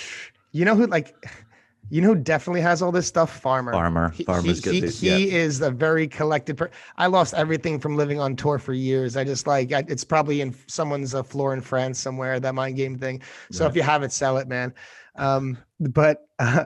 So yeah, that was a really cool experience. I skated with Aaron a few days. Aaron filmed some of my tricks. I skated with Dustin a couple times. We at the premiere of the video, I got a good response from Dustin, which was probably the greatest thing that I could have ever, and I wasn't even particularly happy with my section because a lot of my favorite tricks were in the intro and in the outro. And I was like, damn it, I wish they were my part because like they were some of my favorite tricks and they're just basically the way the internet works now. They're like gone into obscurity. Yeah. And I really wanted them to be a part of my parts. Like the former Mind Game videos where just all the tricks were in the parts. So I was actually a little bummed about my part. But I still got like a lot of good feedback from DL. DL showed me a lot of love. I bought me a drink or some shit. And I was like, I have achieved the acceptance of the person who I wanted to achieve acceptance from, which actually meant something to me. Yeah. And I felt good. It was a good feeling. I was really, like we were talked about with Ben on episode 90 of Jumpstreet podcast. Shout out Jumpstreet podcast. Shout out Wheel Scene. But we talked about it like when we got your spiel on my show. There's no spiels on platform. There's no spiels. Bro, do the spielings. This is a spiel-free zone. Yo, guys, like and subscribe. Wheel Scene. Let's go ahead and hit the notification bell. There's never been one of those on this yet, and you've just ruined it. You've spoiled I'm happy. I'm happy. I'm the first to do it. But so Ben and I were talking about on that last show that it was really sad when we got the call that Mind Game ended. The doors were closed. I'm sure it was even more sad for Don and Ben, who were hoping to get that pro wheel and stuff down the line. So that's what I was going to say. I was going to say you got really unlucky, but at least you got a wheel. Like Don was like on 3 wheels. Don was on Mind Game for quite a long time, and yet even had a pro wheel designed. It just never came out. Yeah, like that's gotta hurt. I know I know for a fact he was not happy about that. Yeah. And I know he had a little resentment toward me on that too, for sure. So yeah. And I think actually maybe even some of the people from that crew, including AJ, had a little resentment toward me about all that stuff because they were such good friends. So yeah. And Jeremy Morris told me straight up. Jeremy Morris said, "You're gonna skate for Mind Game." He's like, "I just don't see you as Mind Game material." And I was like, "Yeah, hey." Shout out Jeremy Morris. He's the man. All right. But then you went on tour with him because you went on tour for the charging. Was it not charging? Yep. You were in the van. Mm-hmm. So it couldn't have been that much bad blood between you and AJ and Don because you were traveling with them. No, I mean, it's weird. There's like these little things within the things like that could happen. They weren't being harsh with you. They were just being blunt. They were just like letting it, this is how we feel. We still like you, but this is how we feel. Yeah, I was in a circle of friends, but not like, I don't think the inner circle. And I don't think like AJ was being as particularly vocal about it as he was being supportive of Don. And I don't think Don was really going on about it like a completely resentful thing, as he was much like, are you freaking kidding me?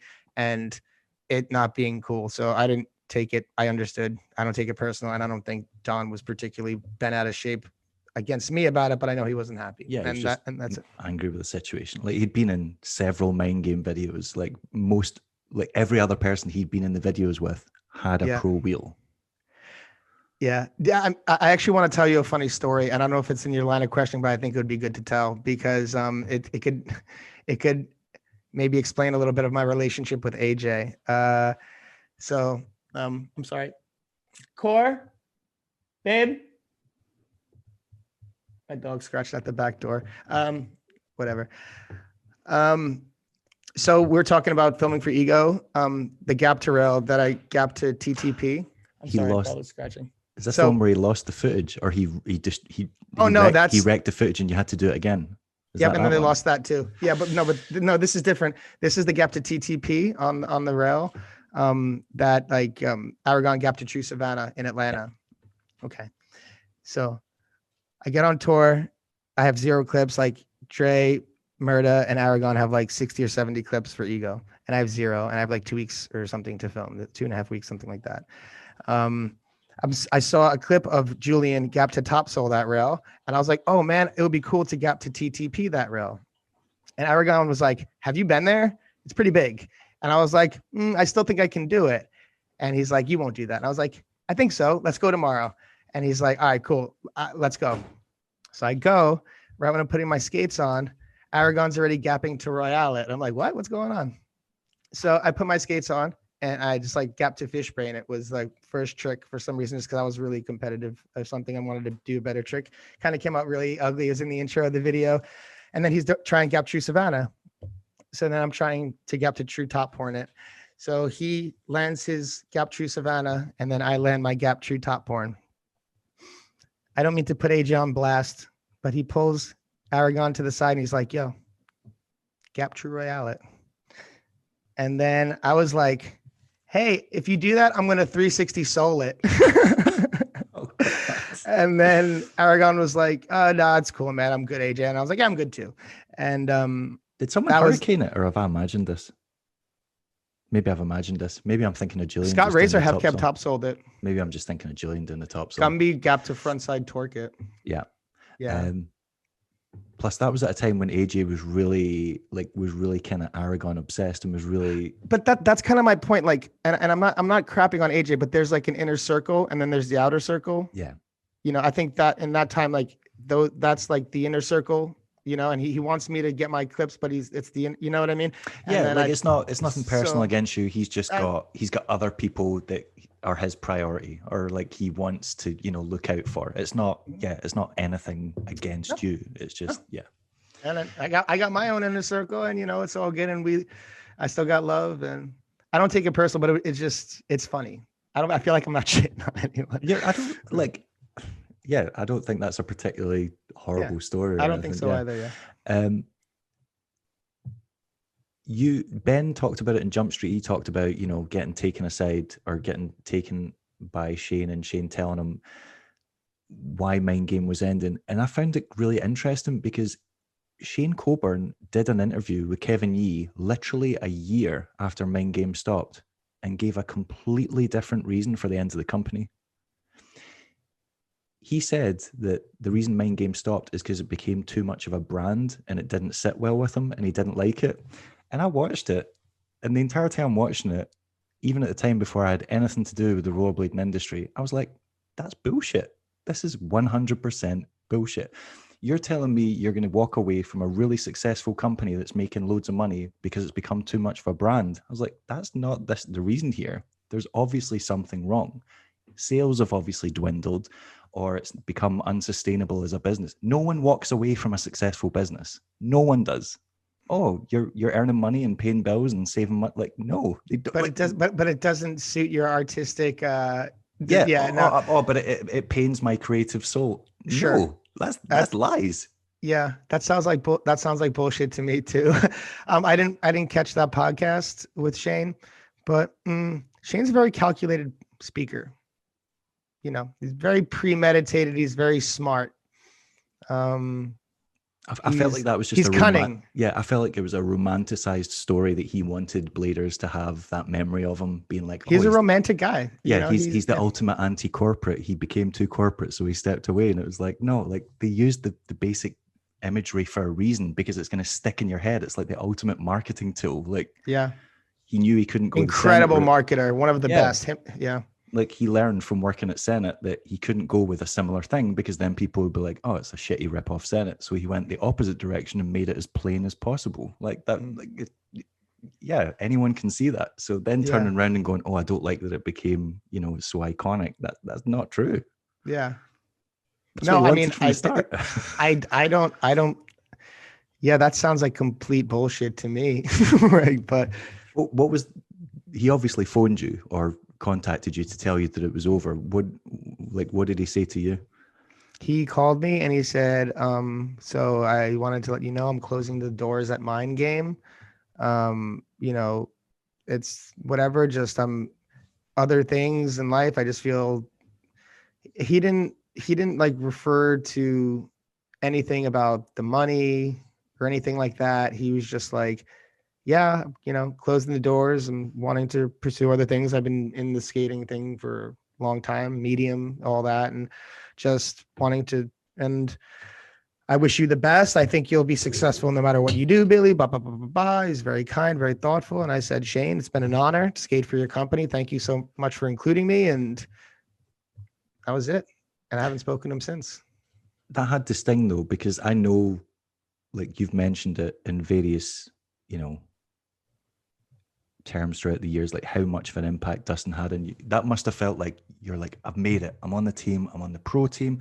I've got a wheel alongside like one of my idols growing up. He considers me, one of his colleagues, one of his equals now. And now it's done. Now it's gone. Since I've got it, it's gone. Like that must have hurt.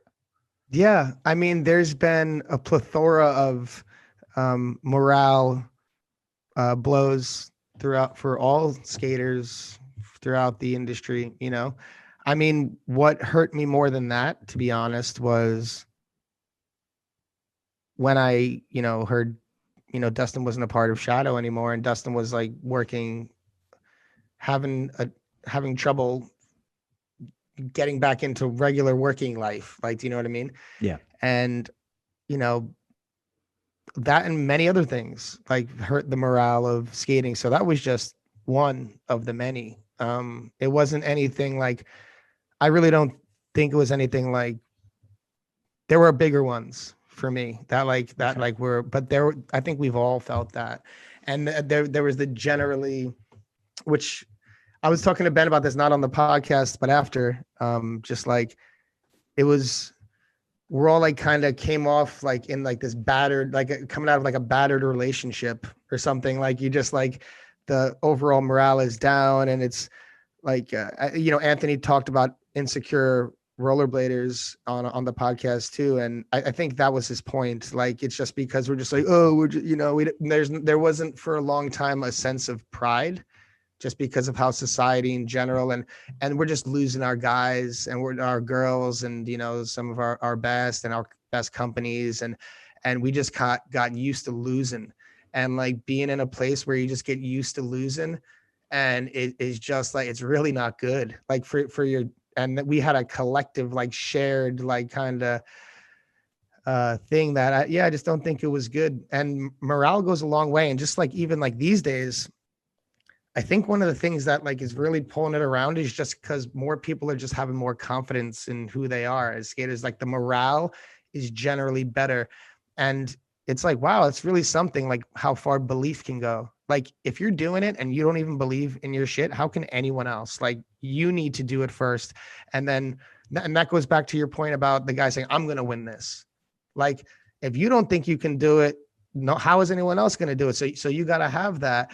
And I see that, like I see it kind of flip flop now a bit, which is making me excited. Sorry, I feel like I kind of had to pull that back to a positive place, but yeah, It's all right. Yeah. I get it, and I think that's true as well. Now I think there's a renewed sense of optimism, and I think a lot of that comes from companies like them just emerging from nothing. Like Julio didn't start that with any money; he started that with the community's money. So the community feels like they have a certain sense of ownership over it almost, because without their crowdfunded money, it would never have started. And now look what he's done with it and made the positive steps he's made, and given pro skates to people that probably would have not got pro skates if Julio hadn't picked them up. People like Sean Darst, who was an incredible talent that was just kind of like was languishing. He was kind of underappreciated. And now Danny Beer, another underappreciated skater that's been around for years, that's had the talent, but just never really had a proper home. Mm-hmm. And I think there are senses like that. And then there's companies coming up like offering more royalties to skaters, being more transparent. Mm-hmm. And I think the transparency is going a long way, because people are like, well, if I buy this, that person gets $5. That's great. Mm-hmm. If I buy this, that person gets $30. Whereas Mm-hmm. before, you know, you could buy a pro skate and think you were supporting that skater, and they'd get like $2. And you're Mm-hmm. like, well, where's the rest of the profit going? Because there's like $150, $160 profit here, and they're not seeing it. And I'm not trying to be a jerk, and I should be impartial as someone who's trying to be a host in this world, but it goes back to the Razor's point. You know, you got to hold these companies to some sort of account. You know, you see companies stepping up the royalty game, stepping up, taking care of their pros. You know, I heard Matthias has stepped up in his, or has been taking. He has, yeah. I've spoken to writers. He has been for a while. They're like, going to increase the royalties, yeah. And everyone's kind of stepping up as a result. So if companies don't do that, it's up to the riders to tell them they need to step it up. If they don't, you get what you say you deserve and what the industry standard says. And so be careful where you put your money. It's interesting that you mentioned razors, because you said that, right? And I'm not, to be honest, I never really wanted to shit on razors with the podcast. Unfortunately, the people we got on it had negative experiences. But listen, if a Derek Henderson skate comes out, buy them all. Just make sure he's freaking. It sold good. out in like no, record exactly. time. I would just hope for all parties involved that, you know, everyone that I'm for the skater. I'm pro skater. That's all I'm going to say. Like, okay. I just want to make sure skaters are getting taken care of. But there's a contradiction there, because you've said that you didn't believe razors looked out for skaters' best interest or the skating industry's best interest. But last year you were skating razor skates. I mean, you skated razor skates exclusively in duo. Yeah.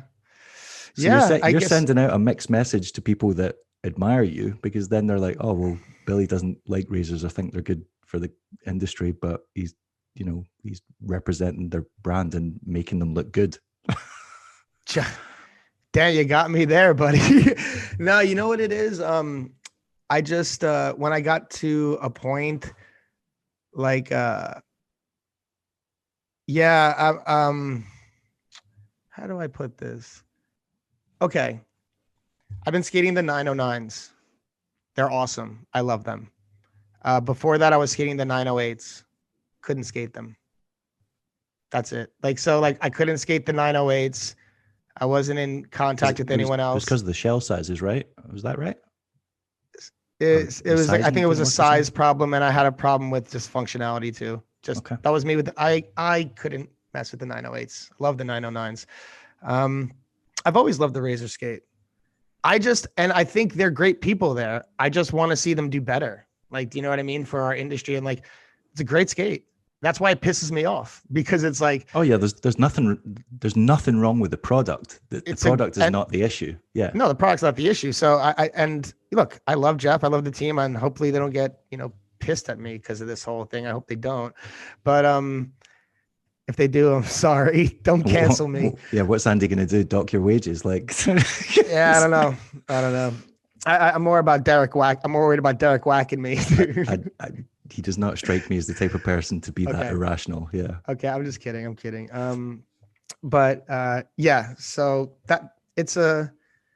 I liked the SSM. I couldn't get an SSM. I wasn't in contact with Matthias at the time. I didn't feel like I was down in SoCal, and I was with Bellino, and Bellino was skating a pair of razors. And I was like, where did you get those? And he was like, oh, I just asked Jeff for him, and he sent them on over. I was like, no way, let me try to do that. So I hit up Jeff. I was like, hey, pro skater clout strikes again. Let me get some freebies real quick. Pretty much, man. And I was like, hey, Jeff, do you mind if I try some skates? Herbalino's trying them. And he was like, yeah, of course, man. I'll ship them on over. And they're great skates. Take care of your guys more, and also let's see some stuff. And I'm not trying to say companies need to do this, need to do that. Do what you want. It's your company, but do what you want at your company, Yeah. I just think people are going to be more expecting to see more in the future, because companies are doing more now. So, if you want to stay hanging around, take care of your guys, and I'll shut up because I should be impartial about this kind of No, stuff, I but hear I've you. already said We'll, too we'll much. get away with it. Get away from Okay. it before you get yourself into any trouble. Cool. So Thanks. obviously, you and Austin started Jumpstreet. Jumpstreet is, as far as I'm concerned, the best podcast, chat show, whatever you want to call it, in aggressive skating. Weirdly, I had planned on starting one for years before Jumpstreet, and when you guys started, I was like, no need for me now. This is fine. I don't need to do this. And there was loads of reasons why. And then when you made it, I was like, oh, this has outlined all of them. Location, you guys are in New York. You've got all the pros passing through. Professionalism, you've got Austin, who's obviously got the film background, making everything look He's just the incredible. brains. He's the brains and the looks. I'm the personality. Okay. And then you guys, like, two very, like Billy O'Neill, awesome sections, several pro skates, all the pro wheels. Austin, also pro wheels to his name, incredible skater in his own right. You two guys making that, I was like, how can this fail? It's got to do. And it has. Tens of thousands of views later, thousands of followers. You guys have contributed to great causes, like I've said. One of the things that I just find hilarious about the show is the gaps in knowledge between you two. So you two have known each other for years, right? Yeah. You were both, you got him on Eulogy, as far as, is that right? Yep. You both skated for Be Unique together, but yet there's been so many times where I feel like Austin's catchphrase is, oh, I didn't know that. Every time you tell a story that's like pivotal to your life or like has been a big life event, you'll finish and then the camera just goes to Austin and Austin's like, oh, I didn't know that. How the fuck can you not know that? Like, you guys have known each other for like 20 years. Yeah. Well, with Austin and I, like all friendships, they have their certain mediums that bring you together. Like, we all share skating as a medium. Austin and I also share drumming as a medium and being from Staten Island and these other things. But other than that, I think we kind of function in different worlds. Like, Okay. Austin, like, especially in the past, you could certainly catch me at the pub. You wouldn't see Austin there. I was more like when I was younger and single, like, kind of in that life, chasing girls, stuff like that. And Austin's always been like a quieter guy. So I've always been like the wilder one.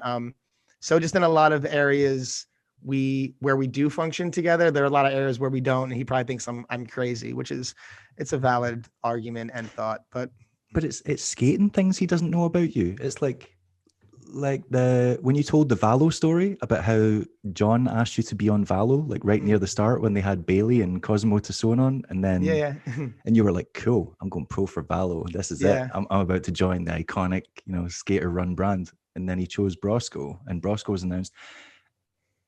You're skate friends, and that is a massive skate thing. Like, one of the most influential rollerbladers of all time asked you to be on his team. You thought it was a sure thing and it was going to happen. How did you not talk to Austin? You must have told many people that was going to happen. You must have been like, Julio's telling me I'm on. I'm actually surprised he doesn't know that because they sent me a pair of skates, Valos, and in that time, I ended up not particularly liking them, and I gave them to Austin. So I would wonder where he thought I got those from. I'm actually going to ask that of him in the future. Like, how did you not know that? But also maybe like I didn't. Yeah, I'm surprised. Maybe he didn't know the depth of the story. Like, maybe that's it. Or maybe he just, I don't know. That's a good point. There's been other ones you've been like, oh, this happened on tour or this. And I'm like, that is the kind of story you would tell everyone you bumped into for the next 6 months. Like, yeah. And then Austin's like, nah, didn't know that. Like, yeah. What? Okay. Nah, I mean, I don't know. Like, we have like so many stories. And I guess there's like from this, there's a lot, man. There's like, but you're not a quiet guy. You're a storyteller. You are the kind of guy that would tell. Yeah. So I just don't understand how it didn't transpire that you were sitting together at a session or just like getting ready for, I don't know, doing a podcast or whatever and being like, oh, you'll never guess what happened. Yeah. Like, again, like, I think those stories are stories you tell around a couple of beers. Okay. Yeah. Like, and yeah, that's true. That makes sense. Like, you're just shooting shit at the bar, and then if he's not at the bar, you're telling other people and you're not telling him. Yeah. Yeah. Like me and Austin from when, for years now, we've always before Jumpstreet, we've always kind of had like this work relationship in a way. Like, we just go out, we skate together, we film, we get things done. And then we will go grab some pizza and some stuff like that. And then I'll go off to some beers and he'll go off like another way, Okay. and so that's kind of how, and yeah, I think we've shared different experiences, but yeah, I don't know. No, that does make sense. That's clear. I was like, are they just skate buddies that don't know each other at all? And then they're like, let's just do a podcast. And then you guys just barely talk. And then the cameras come on. And you're like, hey, Bill. Hey, Austin. How you doing? No, we're friends of a long time, but there was also a gap. Like Austin's like, I've known Austin since he was about 9 or 10. What is he like? He's got to be like 5 years younger than me. So like that was significant when I was, 15 and he was 10. And when I was 21 and he was 16. And then he was like, I was like in bars for years and he was not. And then I remember when he was able to go to bars for the first time, we're like, oh, he can go to bars now. Oh, guys. So he was almost like for a long time, like a little brother figure, just because he was always that in our group. So I think as you have like a little brother figure, you don't go kind of telling all the craziest stories or maybe all those things. Not that I was like trying to like hide it, but it was just like, we just had a different relationship, Okay. So what happened with Valo?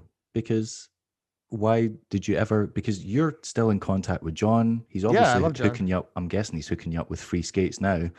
And like, you're both quite close to each other. Has it ever come up in conversation? Like, hey, how come that didn't work out? I don't mean like corner him on it, just being like.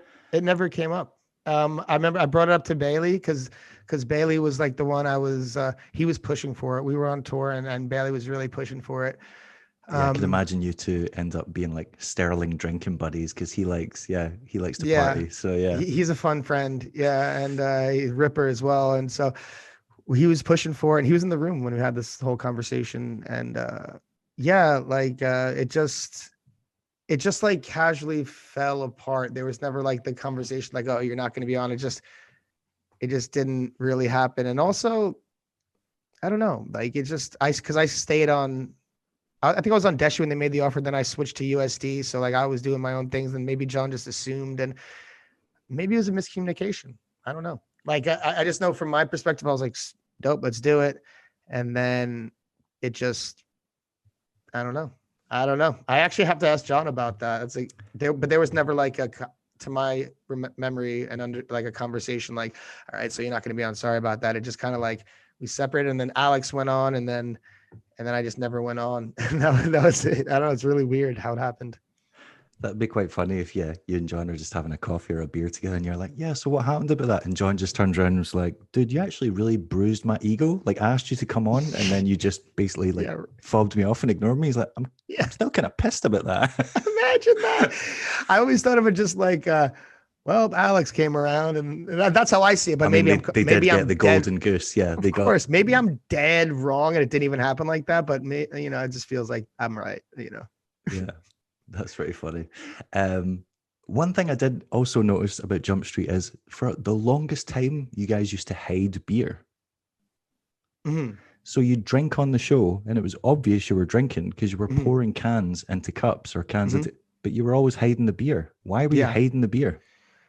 I'll tell you right now, it wasn't anything like I'm hiding drinking beer. I'm an adult. I can drink beer.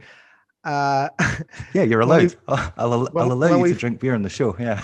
When we first started, we were trying to actually get a beer sponsor. Like we had a friend who knew someone at a brewery. So I was like, I'm not putting a water up for free. I'm not putting a beer up for free. Okay. Even though we were like nothing, we're like no view Blade podcast, especially in the beginning. I was just like, I just don't want to have a Coors Light up there or a thing like that. I just want to like, yeah, you could obviously know I'm drinking beer. I just don't want to promote any company. I don't know, even though it's like a small potatoes kind of thing. That's just how I thought of it. Yeah. See, I thought maybe Austin was like, yeah, let's not promote drinking, or let's try and keep it as like the image of it as clean as possible or something. I didn't. Yeah, I was just curious what the kind of the motivation. Austin's not like that at all. He's not like that at all. He's like, yeah, do what you want. Like he curses on the podcast. I don't. I like went on the like on Chad's podcast, I cursed twice. I said the F word twice. But I don't. I'd wonder why Austin brought that up. I've never noticed that before because guests on the show swear. So I just they do. They swear. Yeah, I don't because I have some young nieces and they watch my stuff on YouTube and one of them said, Uncle Billy, I heard your podcast and you were using some bad words. You shouldn't do, you shouldn't speak like that. And then I also said, well, those are more for adults, the podcast. You should watch the skating sections for now. And I was like, but you're right. And I'll try to watch that. So I just try not to curse because I think that there's other ways to speak. So I don't know. I don't care. Austin sees it fit to curse. He curses. I don't. Okay. And that's it. No, that's fair enough. Who is your favorite guest that you've had? Because you guys have had, actually, you've had like 2 or 3 awkward ones that I want to break, but I want to focus on the positive first. Who's your favorite guest that you've had on it? Because there's been some that I've been like, there's been some I've been looking forward to and been just utterly disappointed because they just can't remember anything or they just don't seem into it. But then there's been some and I've like, that was just everything I wanted. Jacqueline was like that for me. Jacqueline was like that for me. He seemed kind of, he just seemed really jaded and seemed like a kind of shadow of his former self, but weirdly he wasn't one of the ones I was thinking of. But that is, now that he kind of switched into that mode when the camera went on. I think he was pretty self-conscious, but I find it hard to extract things from him at that one. That was like probably the one I was most disappointed with, and I like Ryan a lot. But that's what I mean. Yeah, who were you most hyped on? Who were you, like, did you finish and went, that was gold? We got some excellent stuff there. Shima, I really loved that one, just because I like the ones most when I'm sitting with people, even if we've had some good ones that are, even if we've had some good ones that are,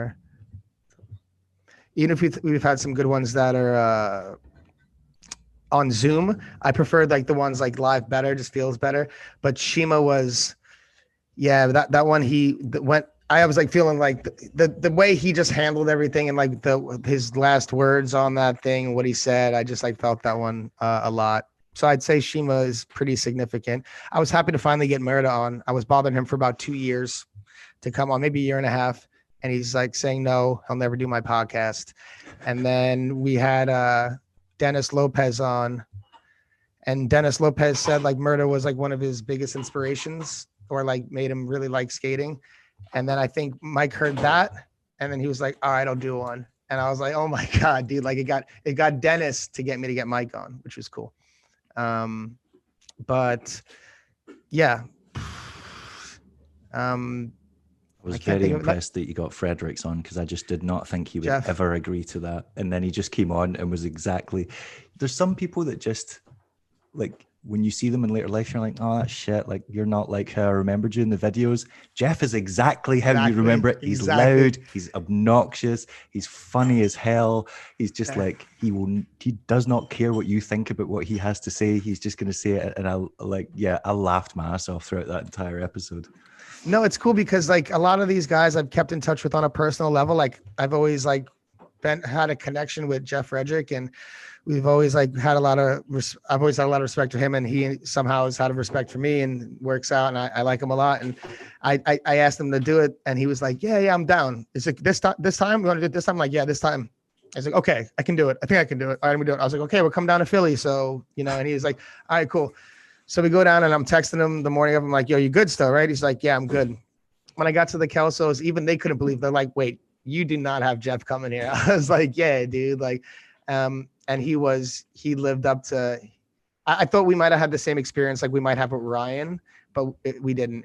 So I was pretty pumped on that one too. I mean, we've had like, dude, like I was actually shocked. Like I was talking about it with Austin yesterday. Cause when we started, we're like, okay, we'll do 50. Well, we'll commit to at least 50, like, and we'll see how it goes. Like, if we're gonna close the doors or what is it? We're starting this. We're gonna agree to start it at least 50. Okay, cool.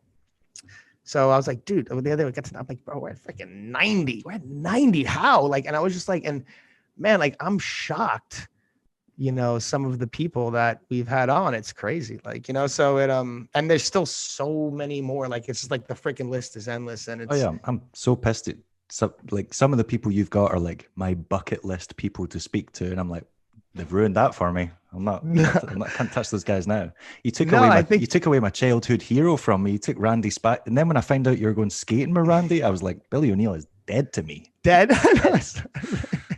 You get to quiz him, and you get to go blading with him. You're living out my like 14-year-old fantasy. This is bullshit. I was skating with him 2 days ago, man. I'm lucky, very lucky. You're making it worse. I know. I'm sorry.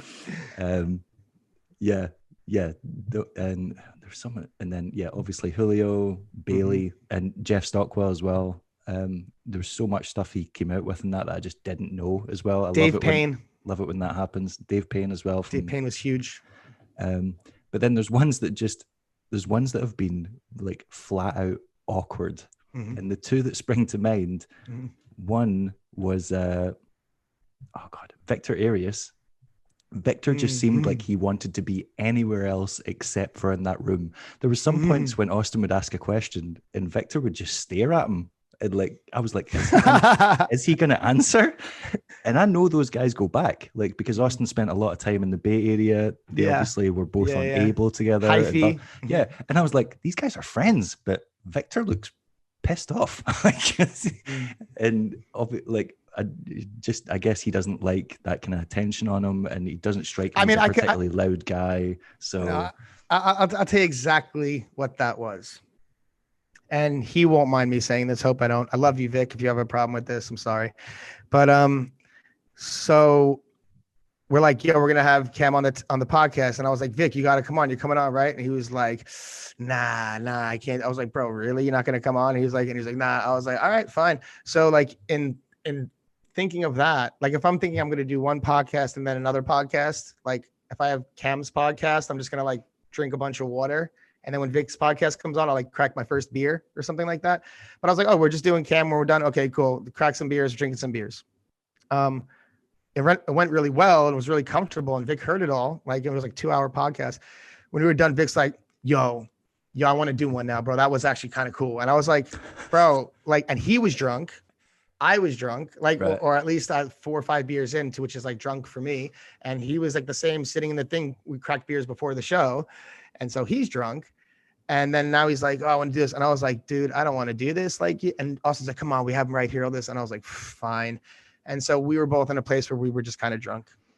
That was the same episode where there was many times that you looked as if you're about to fall asleep. Like you kept putting your head in your hands like this. And I was like, it was like midnight. Is Billy okay? Like, dude, it was like, okay. Like at that time I was working as a bike messenger, working from, I think it was 11 to 9 is the schedule. And you just ride like 40, 50 miles a day. And then I went home I went right after work at 9. Well, I think I got off at 8:30 that day. But I went straight to do the Cam podcast. And I was going to do both. And then he's like, okay, we're just going to do this one. Let's do this one. So having after work beers, doing the podcast. And then like at 11, he changes his mind and wants to do it. And Austin's like, come on, bro. I'm like, dude, I got work tomorrow. And I was like, fuck it, let's go. Like, and then because Austin's just like energetic. And I was just like, I'm working a laborious job. Like, you know what I mean? So at that point I was, a few beers in and tired. So that's my excuse. That's my excuse. And Victor might have been staring out a little bit because he had a few beers as well. So I don't.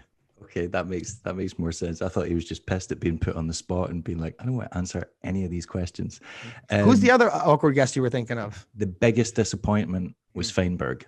I was so, when I saw you got him, I was like, he is the most like, private guy. He does not really interact. He's not even really on social media. And then when I found out you got him, I was like, he is going to have some of the best stories.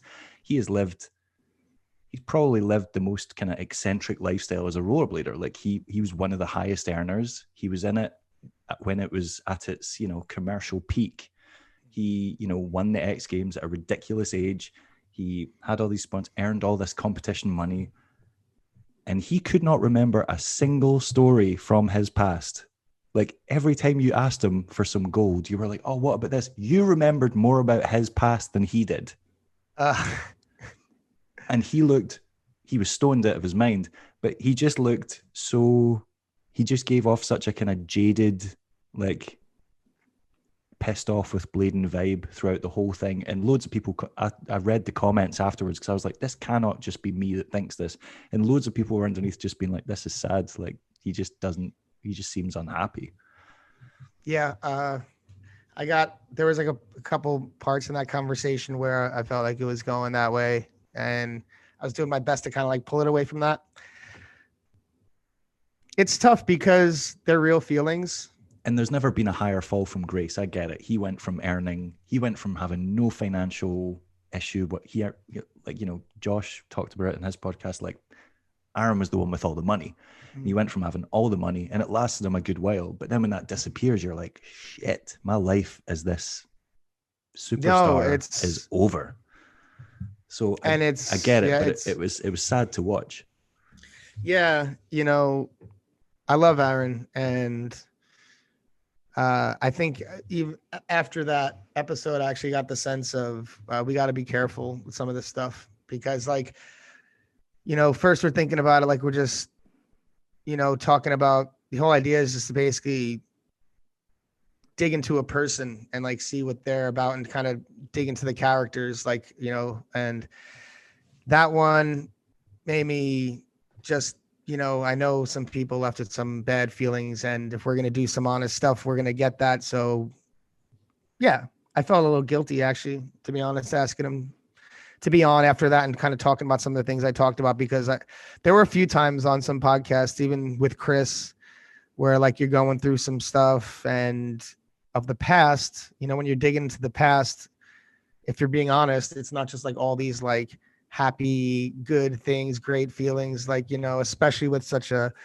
so yeah, that's it. There's been some times where I realized a little after we've got this whole thing started that we might be crossing into some serious terrain with feelings and bringing emotions up from the past. I mean, for a lot of people, it's been like closure, actually. Like I got that vibe from Ben, because when you have all this turmoil in skating, and then you're just like, I have to leave it for a second because it's just, I'm buried in it since I'm a kid, 10 hours a day for decades. And then you go into this other thing and you immerse yourself in that because you have to immerse yourself in things to succeed. And like, you have to just go all the way in. And a lot of last time people checked, their closest known feeling to blading was not a good one. It was a painful one. And having Ben on, like at least Ben, he's at a good place in his life in other ways. He's found in other ways. So him revisiting that was, I think, almost therapeutic for him. Like, and how we talked afterwards, he was like, yo, that was like really good, man. Like, and we should hang out soon. And I want to hang out with the guys more and stuff like that.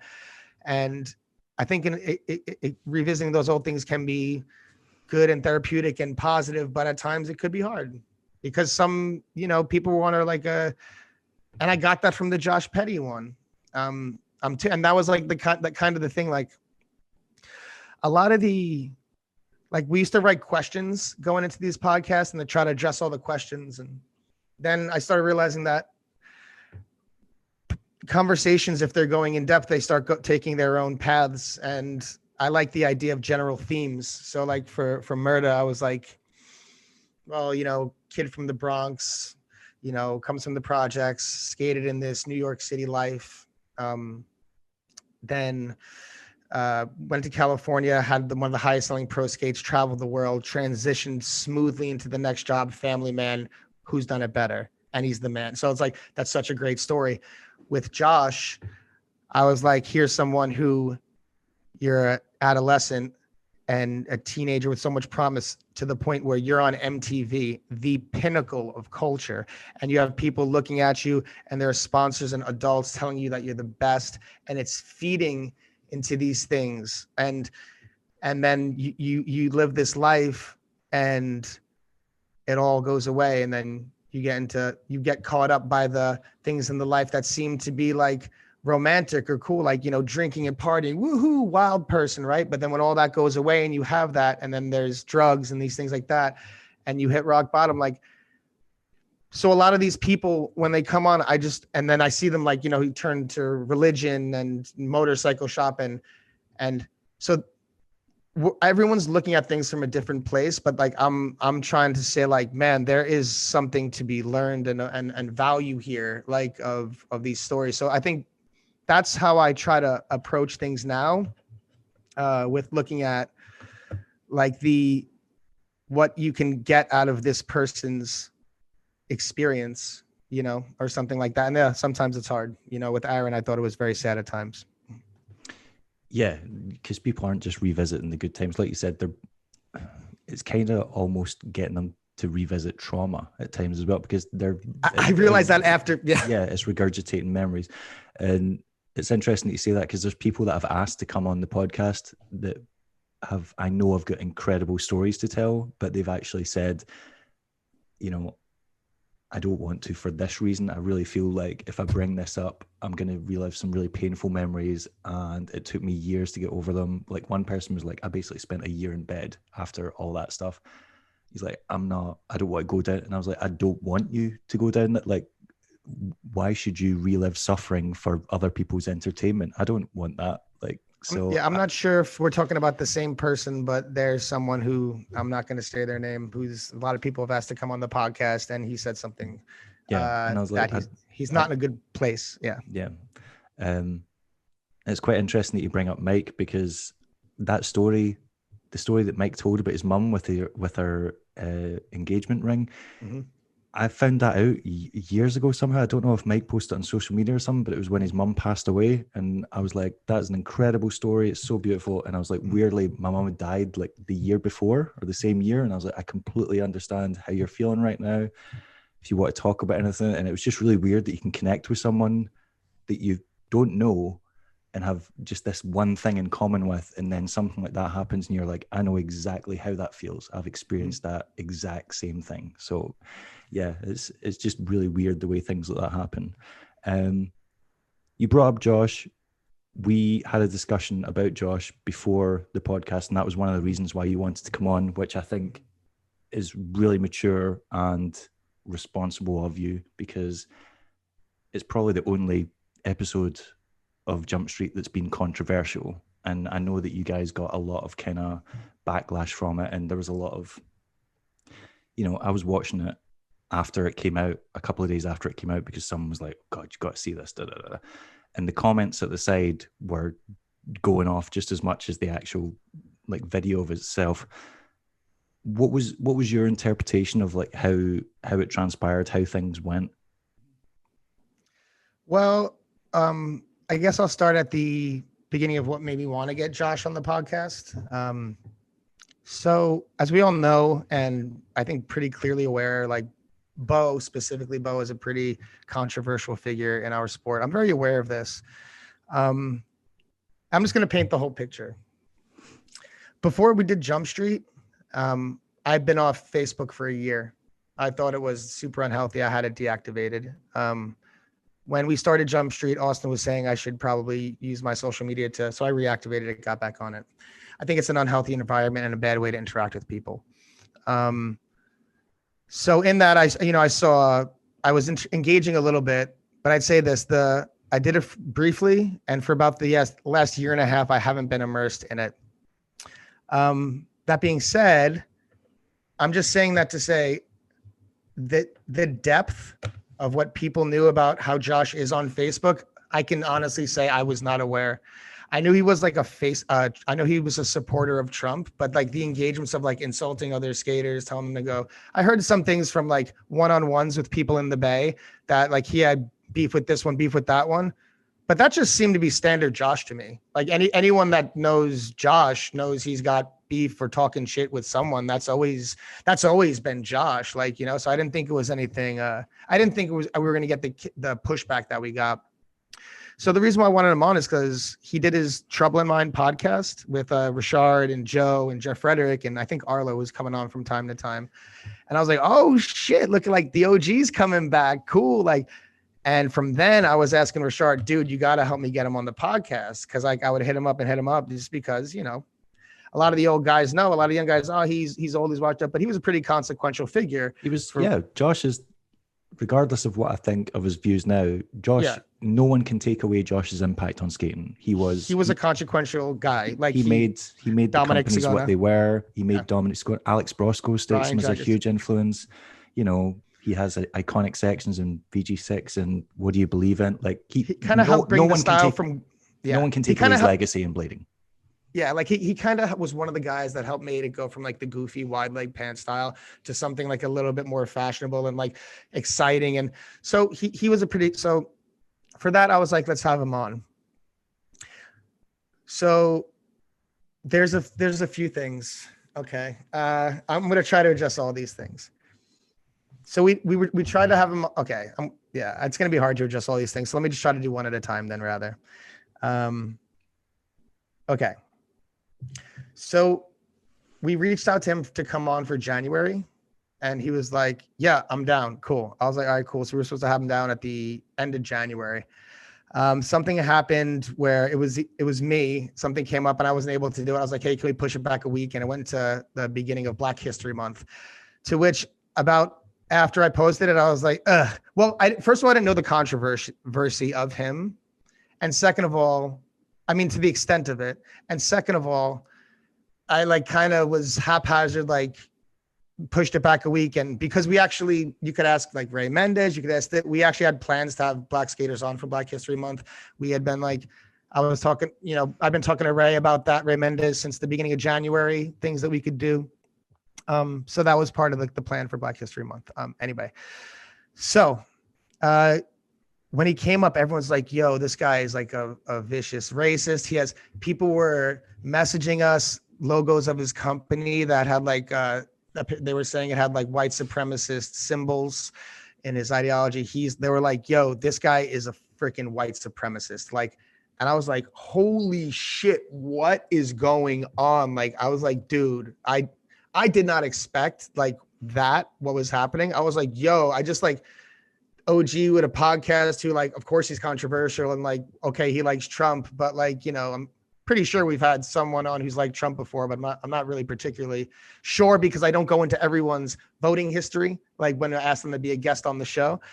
So I'm not going to try to claim like, oh, completely ignorance, but there was to be completely honest, some degree of ignorance. If I messed up, I'll own some shit. But I was like, wow, I'm almost certain that the logo they're talking about, I'm pretty sure Robert Liavanos designed it. So it seems he did, but okay. So I'll tell you the backstory behind it. I saw all this shit and people were like, yo, and I was like, what is this? And I was like, I called Josh and I was like, yo, you got a second, bro? And I was like, yeah. I was like, dude, what is this symbol that people are saying is a white supremacist symbol for your shop, right? And a shop's called Power, right? Which is, by the way, okay, just like if you think about it, like if you are like a white supremacist and you're like, yo, I'm going to call my shop Power for white power, and I'm going to put a white supremacist symbol dead in the middle of it, you would be a bold motherfucker. Like, do you know what I mean? But I guess look, I'm not putting it past anyone. I'm just saying like, it's also a Harley shop. So Power's maybe not the best word, whatever. Let's skip past that. I was like, Josh, what is this? You have to explain this. He was like, dude, this is such crazy shit. These guys are crazy. He's like, I don't know if you know, he's a born again Christian. And I knew that. Yeah. So he was like, and he had to do that to come from, I wanted to talk more about him going from drugs to born again and then him being clean, like, but he didn't want to go crazy into that because of his daughter and stuff. So I left that alone, but I was like, so he's like, it's a Christian cross with, we have gun stuff on it because we like guns. So I sent it to Rob Liavanos. He designed it. He's not even a white guy. Okay. And I was like, okay. And then he was like, I don't even know if I want to be on this podcast anymore. I was like, Josh, it's cool, man. He's like, I don't want this whole podcast to be about this. I was like, look, I think we got to like at least briefly address like this just so you can say something about it. We'll go in, we'll go out. That's it. Because I know a lot of people were like, oh, Billy was taking it easy on Josh. He was doing this. Dude, ask someone to volunteer to come on your podcast, like, and then be a jerk to them. And also ask, like, it's not easy to ask someone, oh, tell us why you're not a racist. Like, do you know what I mean? It's a pretty delicate thing to do. And it's going to bring hostility, whatever. I don't think he's handled himself in the best ways, this way, that way, whatever. And I'm not defending him, but just know that it was a tricky thing to really bring up to someone. It's not pleasant. He was just as easy about to be like, I don't want to do this anymore. And I was like, no, we don't have to do that. Come on, please. And he was like, all right, we'll do it. We'll touch on it briefly, like 5 minutes. And then I want to pull off. He's like, I don't want to, because I don't want the whole podcast to be about that. And I was like, okay. So we're doing like the podcast, like regular talk about skating, blah, blah, blah, blah. We have a live chat. We engage in our live chat. We had 400 people on the live chat. I was like, yo, this is nuts. We haven't had that many people on the, I think maybe, I don't know, one time, but nothing like that. So we're getting to the point where I'm about to be like going to ask him to address the symbols and the accusations of racism. And it's, again, not an easy thing to ask people. And, I'm here to talk about uplift skating and the community and stuff like that. So I'm trying to do. So, and individuals who are members of skating. So it was really uncomfortable to ask, and it was hard to present it. And then, so he started going on to some of his thoughts, and I wish he would have kind of I wish he would have done less, like, to be honest, because he's like, I don't even think that. I don't even think there's that much racism in the country. Yeah. Okay. That's so what I took issue with, because let me, and I understand. Just not true. Yeah. Okay. So let me speak to that a little bit. So that's his opinion based on his experience. Okay. And there's a lot of people in our country right now that don't have confidence in the institutions. And there's a lot of doubt. And I think they're being manipulated, and he may very well be a victim of that. Whether it's ignorance, which I think it is, or it's, I'm very aware that people who hold that position have heard the other side of the argument. Yeah. So for me after I told him, hey man, we're going to briefly, and then we're right off it. Don't worry. I reassured him. And also I got people in the super chat, all kinds of people, black, white, like Ramel was one of the most vocal. He was like, change the subject, y'all. Like, he wrote it over and over again. Yeah. And we're engaging. I don't know if you see when I'm on like some of the jump streets, my eyes are looking to the certain way, right? I'm looking at the live chat sometimes to see how we're coming across. So he starts going on that kind of tear about it. And my first thing was like, yeah, abort, like, kind of like, let's get this. Okay, cool. Because, I mean, I don't know. Doesn't it seem like obvious that it turned into a car crash really quickly? Yeah. Very fast. And instantly. And I was like, oh, here we go, dude. I was like, awesome. Like, right where I don't want to be.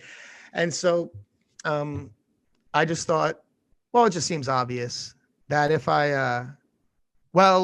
Josh, that's not really the case. And facts point against that. He's like, well, where are you getting it just opens the door to what it is, to what it would be. And I thought the best way was to listen to the people one of the 400 people who are all pleading in the live chat, who we engage with to change the subject, and for the best interest of the show and for the sake of the show, to switch the subject.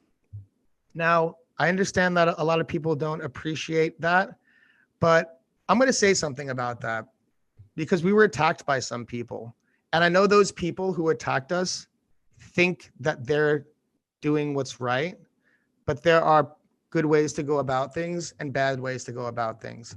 Like, for example, as in just be like, you can have a dialogue, but just try and be respectful. You don't have to like go for someone. Yeah. Phil said it on your last podcast, and I thought the last podcast, first of all, I thought you guys were very fair on that podcast in regards to the subject. But he also mentioned something later on in the podcast where call in instead of call out. Yeah. And that's smart, because first of all, I don't think he's always done that. I think he's getting to that, which is great that he's there. But you find out, I mean, for me, the calling out publicly, like Gumby called us out publicly, wrote this big thing, right? So now what does that achieve? I think about that. I put a lot of analysis into that. And it's like, well, man, you could have messaged me and told me what you thought, and I would have invited you on the show, and you could have told me everything you thought about what I did wrong, and I would have heard you out. I don't think that those call out things are for any greater good. Yeah, it just creates a divide and encourages people to pick sides. This is what it's for. It's for social points for yourself. That's what that is. Because we encourage people to talk to us. Come on our live chat. Tell us what you think. You could ask Josh Petty a question. You could ask him any of these things. No one did. There were questions, but they weren't. They weren't respectful. They were like They No, were. well, there were like people going off, but the super chat questions we have to answer. Like, do you know what I Yeah. mean? And we had so many that we had to just stick with all those. Someone could have put in a buck and asked any question. We would have had to ask it, but they didn't. They were just people were just going off, throwing a thing. And I get it because they got a thing. They're mad with them. Fine. But bro, people were like saying, fuck Austin Paz and fuck Jumpstreet. One guy said, Billy O'Neill's probably his brother in arms as a white supremacist. And I was like, yo, and some people were just calling us out openly, like, efficacy should have something to do with your cause. And it's, to me, I'm surprised it's not blatantly obvious to everyone, but the call out thing is a self-serving virtue signal. It doesn't, like Gumby's call out of me publicly. What did it do?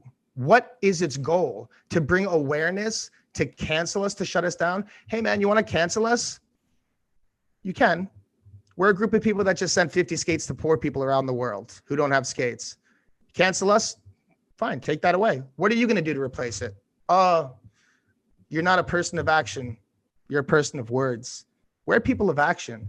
So you know what? I know we didn't make the right, to be honest, I know it was, look, I know with the Josh thing, it was horrible timing. That hit me after. I know I regretted that, man. That brought a lot of stress to my life. And I was getting personally attacked. And I even got really pissed off when Austin was getting personally attacked. And you know what? I actually understood it and I got it. But people who call people out, just listen. If you want to change the world, you don't do it by alienating people and making them feel less than human. You do it by talking to people and letting them understand your point of view and pulling them in. To Phil's point, you call people in. You know, if Gumby would have said, you know what, man, that was horrible what you did. I thought that was atrocious. I thought you could have handled that. Some kid watching that could have said this, that, but he didn't. He made a post so some of his buddies could be like, hey, man, you know, you really did a good job calling him out, and he could feel good about it. But what he did was achieve a net negative. He's now, you know, now like he could have came on, told people and all this other thing. And I know he's going to say he doesn't care. He thinks he did the right thing. But like, I think like if your cause alienates people, or if your approach alienates people to your cause, then what are you doing? Like, Yeah, I don't get that. I get what you mean. Okay. Sorry, yeah. I had to go in there because there's a bit of frustration with that too. And I completely understand that. And Bro, like, I can get how on a personal level, it can be, like you said, really stressful to you, because I've had threats and stuff because of wheel scene or just an article I've wrote or whatever. And I'm like, you shouldn't be, I shouldn't be getting Bro, told. someone flashed me a gun. Someone called me on my Instagram stories and showed me a gun. Yeah. Because of that. Okay. That, like, for real. Yeah. Yeah. Yeah. Some people just reactions are, do not warrant reality. Okay. So sorry. I'm sorry. Please, guys, I'm just being honest now.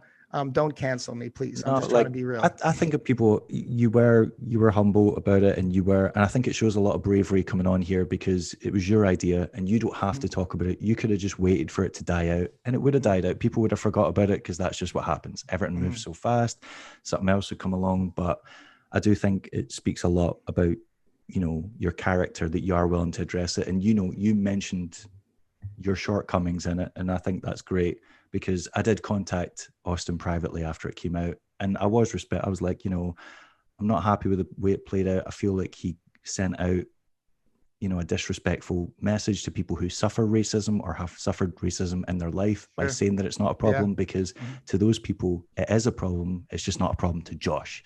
Yeah. Well, And and that speaks to an idea of when people speak of white privilege, right? That's what it would be. And right. So it's an ignorance more than, and I'm sorry to say, it's an ignorance more than a maliciousness, I think. Yeah. And that's kind of my thing. Okay. That's what I would also like to clarify. I don't necessarily believe Josh is racist. I don't know if he is or not. But I do think he's just a dinosaur. He's ignorant. He's behind the times. And he's very forceful in his opinion, whether he is educated on the subject or not. And as a result, that gets him into trouble. And Austin raised a good point. He was like, we're not a political podcast, we're a blading podcast. And I didn't want to talk about it.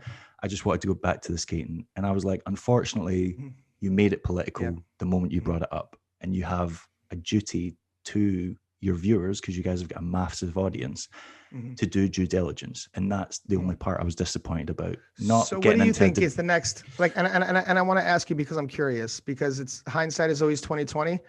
What do you think would have been the correct way to approach that, taking in mind that we had 400 people telling us to change the subject? I had previously spoken to Josh about this, and I reassured him it would be an in and out thing. We're going to talk about it. We're going to call it.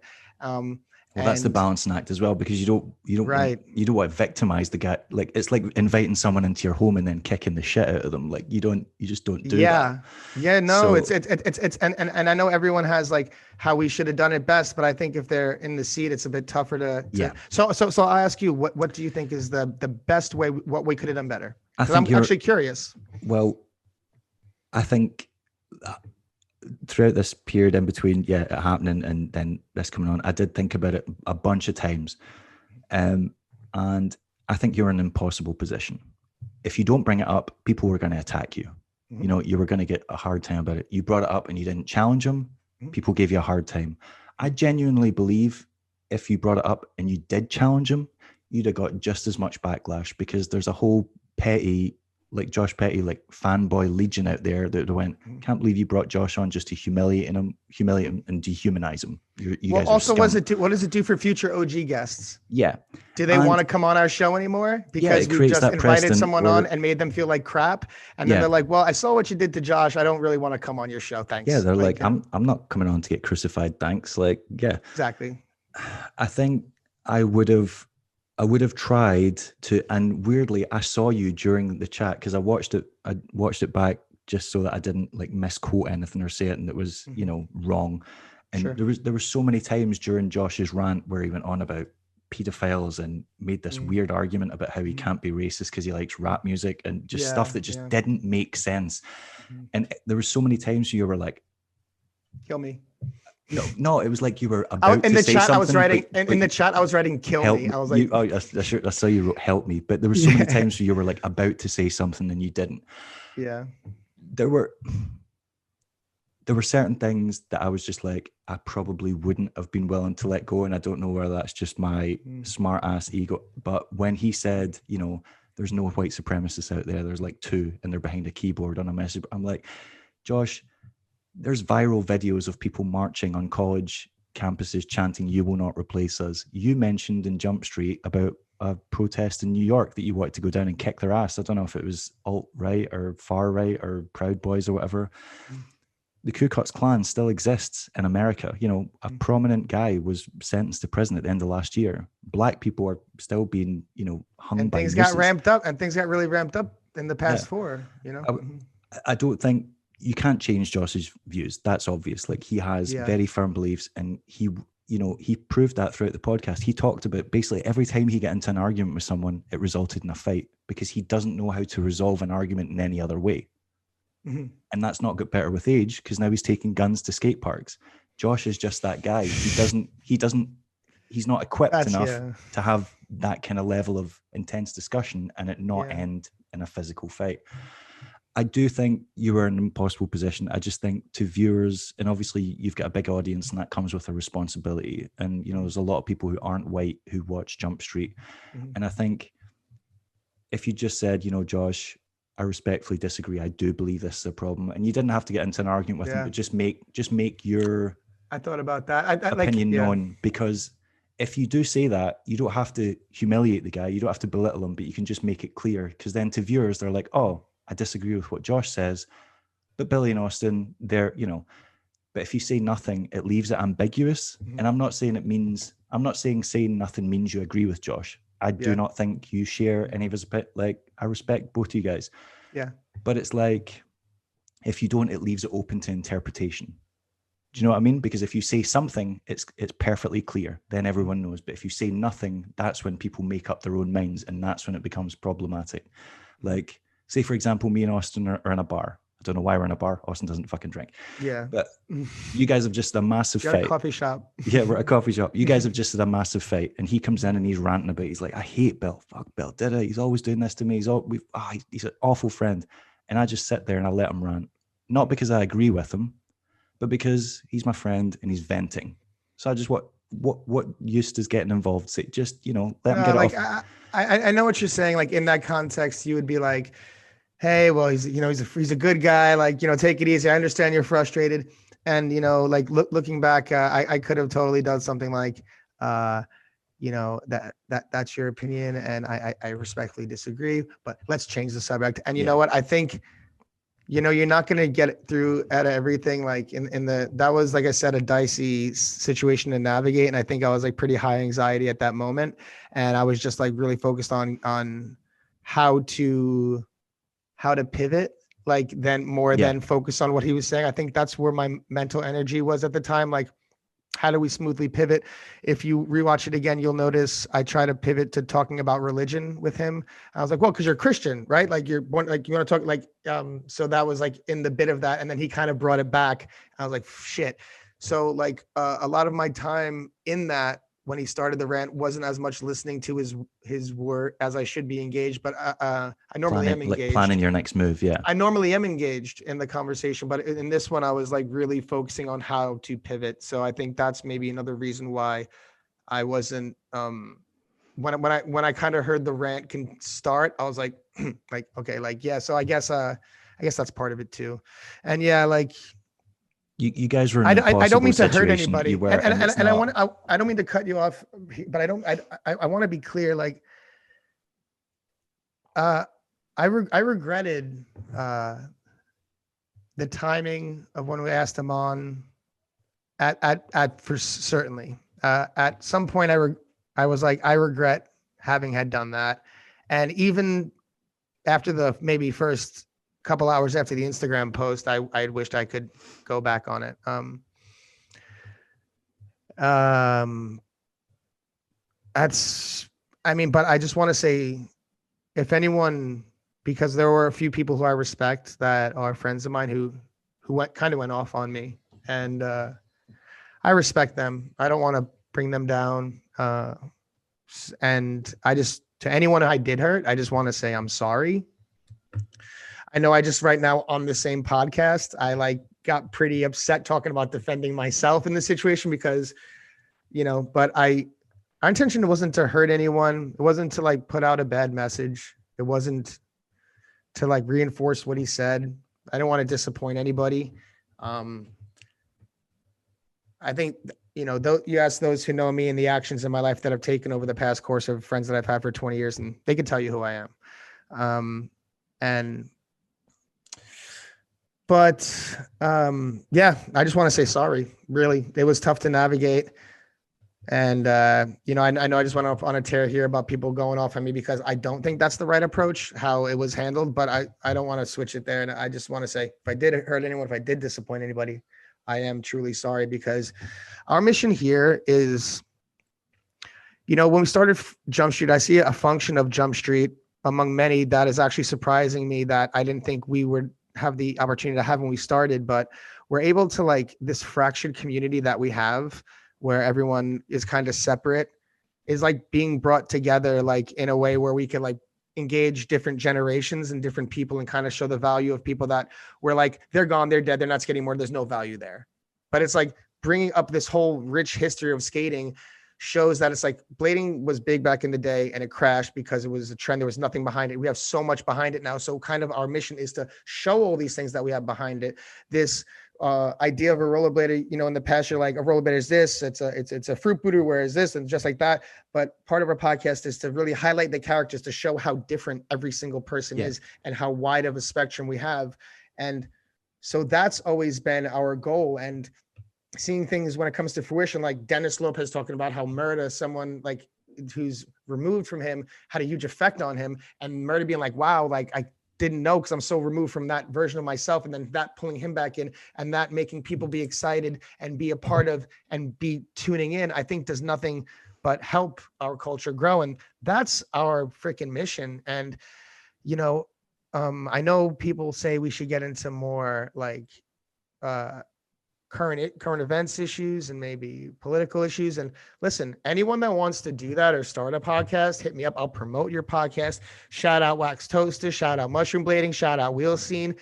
Blading needs more podcasts. Blading needs more voices. And I'll support anyone. But just for our show, we have a very I think at 90 episodes, our model's pretty specific. Like it's been this way for a while, and it makes it simpler for us to manage and navigate.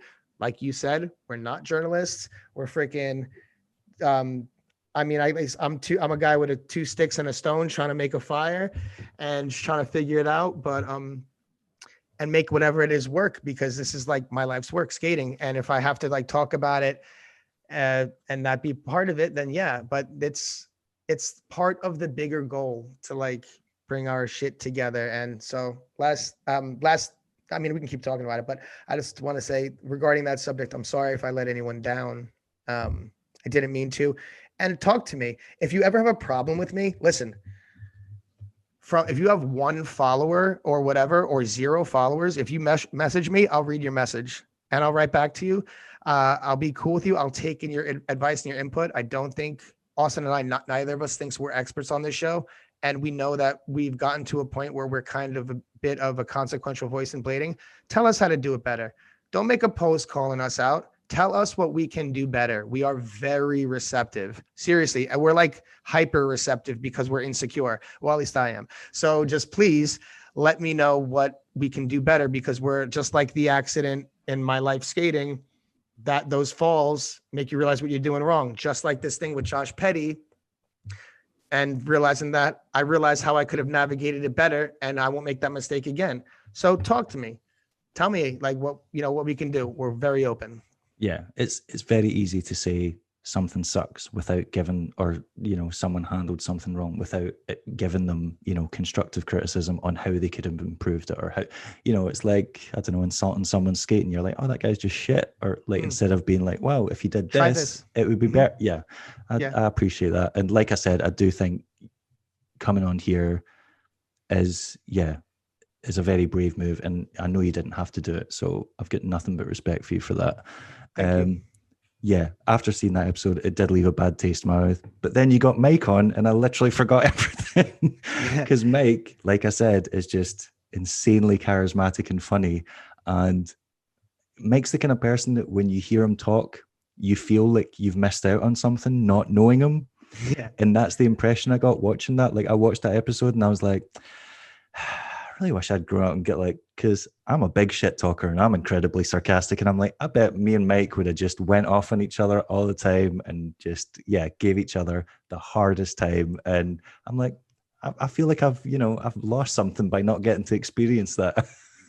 Hey man, he's still around. I'm sure there'll be a date like when things start opening up, and there's a Blade Cup again, and hopefully you get your ass out here. You'll come down here. We'll all have a couple beers and we'll all bust each other's chops like some UK and New York people in a room, like how we interact. Weirdly, we've actually, the very first time we met, you're not going to remember this, but it was at the Chaz Sands Invitational in Glasgow, in Dumbarton at Unit 23 skate park. You had just had a terrible day at the competition, fallen a lot, and you're in a bad mood, and you came back to the bit where where all the skaters stay, like all the rooms and stuff, and they had like Red Bull bins and stuff like that. I was just I was just back there with one of my friends, because like I knew Quinny and Chaz when they both lived at the park, and there was another random graffiti guy there that skates, and you walked in the room, and there's a lot to be said for like local, like just terms that people use. So if you're in Australia, people use cunt, and it's not that bad of a word because that's just a word that people use. Yes, of course. The same thing happens in Scotland. And weirdly, the very first, you just walked into the room, minding your own business. You just said, "What's up, guys?" And the first thing he said was, "You're that CUNT from Ego." And your face, your eyes just were like, "What?" Like, what? And it was the most awkward exchange ever, and I was so uncomfortable that I just sat there and didn't say anything. So I was like, I can't believe he just called Billy a CUNT. And it's one of those ones where you're like, now I don't even want to say hi to the guy because the whole situation so I just sat there like, this is incredibly uncomfortable. And you literally got a can of Red Bull and just walked clean back out the room. You were like, yeah, man. And the guy was like, why are you not on razors anymore? And you were like, oh, USD are better. And then you just like scuttled off as fast as you humanly could. And I went, USD are better. I was like, first time I met the guy, didn't even get to talk to him. Cool, sweet, great. I'll tell you something funny, man. At the Chaz Sands, like that. I do remember a lot of experiences like that with the Glaswegians specifically, and the Glaswegian guys being very, very. I didn't know how to take them a lot of the time. They're rough around the edges, and it can seem Yeah. aggressive when they're not. They're actually just being a bit hyper, or Yeah, I didn't know the humor, but I was outside of Unit 23. I was having a couple of beers. Some guy comes to me. He's like, "Oh, well, for sure, blah, blah, cunt." And I was like, "What?" Like, I didn't understand what he said. Something I was ba ba ba ba ba like Scottish. I didn't understand. I was like, "What?" And he was like, "Fuck off!" And then he just like walked away from me. Like he said something I didn't get it because it was so Scottish and drunk. And then he I was said about to something say he again. was probably the stereotypical drunk Glaswegian, and you're like, yeah, no one understand. Glaswegians don't understand them. Yeah, but I understood what he said at the end for sure.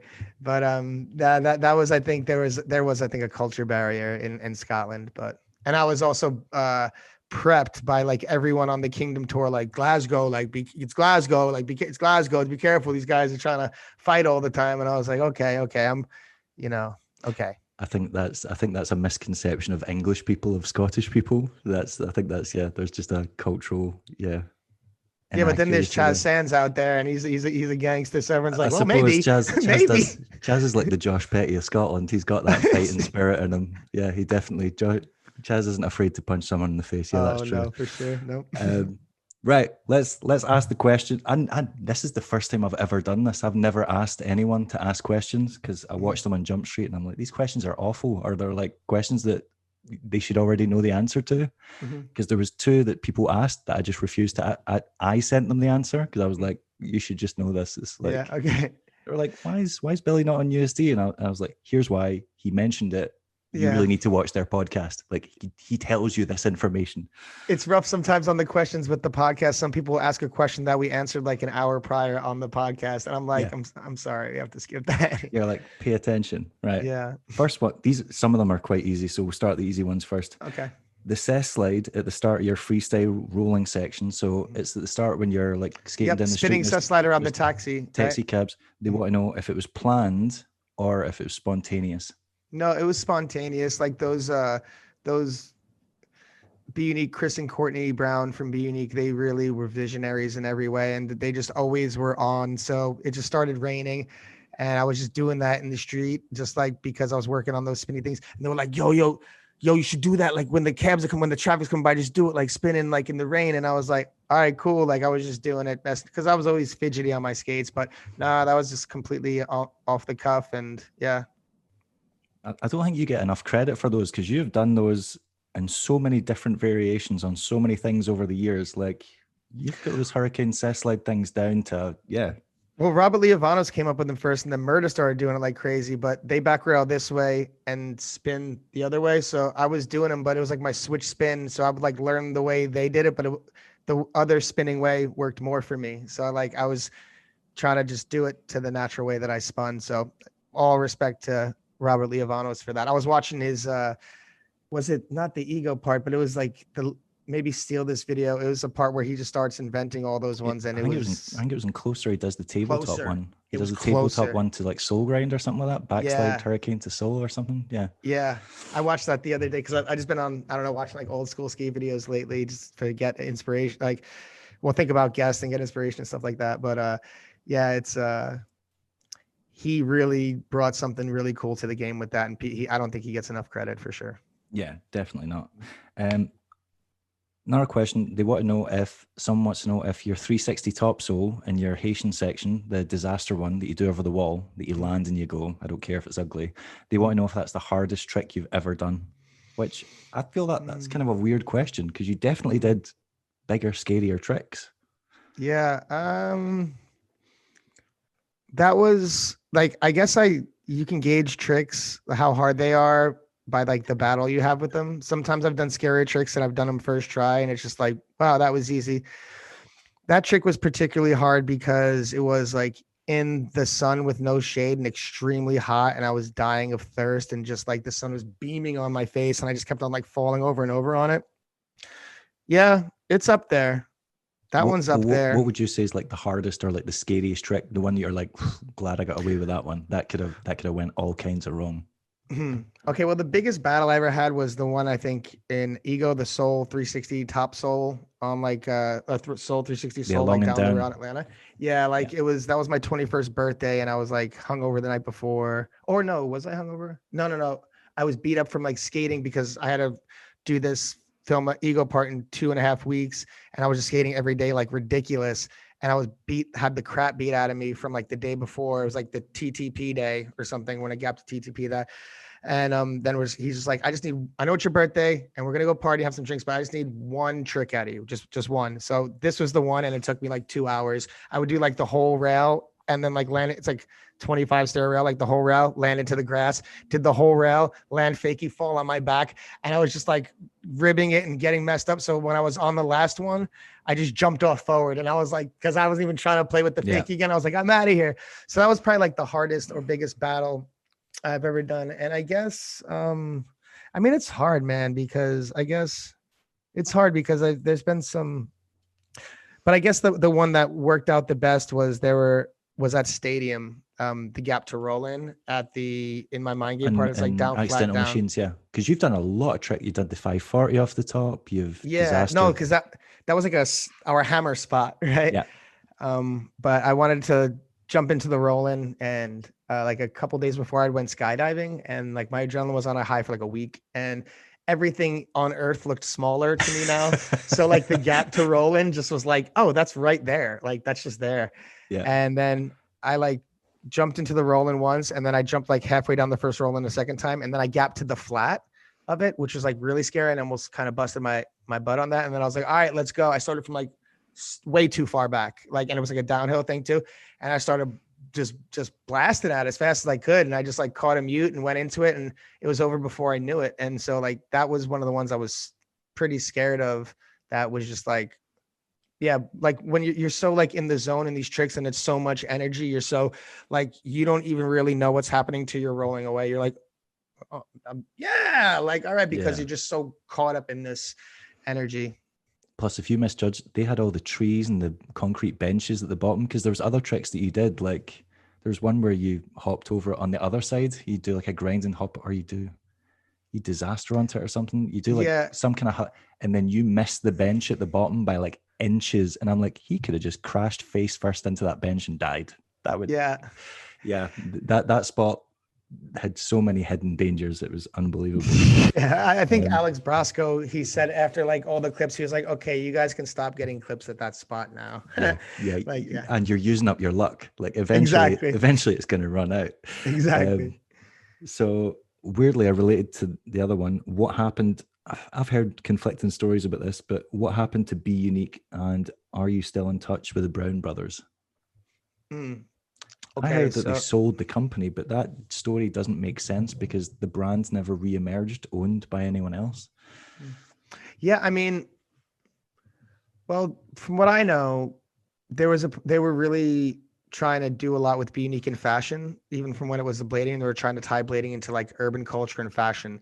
They were like not just trying to do a skate company. They were in talks with Dame Dash, who owned Rockefeller Records. They were with Jim Jones, Joel Santana, with Dipset, and they were like interested in doing Dipskate. They were really trying to get out into the culture. So there was one time I went with them to Magic in Vegas, which is like one of the largest clothing trade shows in the world. And they were like trying to come across as like this kind of fashion brand and stuff like that.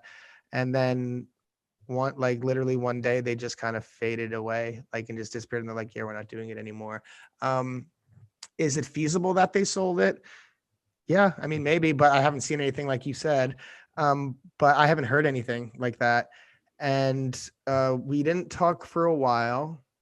I saw them at Alex Nunez's wake, RIP Alex, and we got back in touch.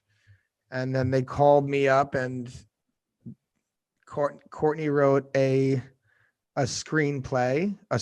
He wrote a movie script, and I read it, and the main character was like it was about me, like, and then he said he wanted me to act in it, and then I went to do some shooting with them, filming acting with them, and I was working across with this actress, and we had some things we were doing, and then that went away, And then like they kind of just disappeared like they did the first time. And then I was texting them, and then they were giving me very little. And then I just basically kind of wrote an insulting message to them. And then like basically like, you've done this again, you've done this before, and you're assholes or something. And then Courtney, basically we kind of had a falling out. So years went by. I reconnected with Kid Art. So we're cool now. Courtney, we've exchanged a couple messages, but it's not like what it was, and there's distance. But yeah, I see them doing their thing. It's dope. When we had Petty on the Instagram, Courtney commented crazy.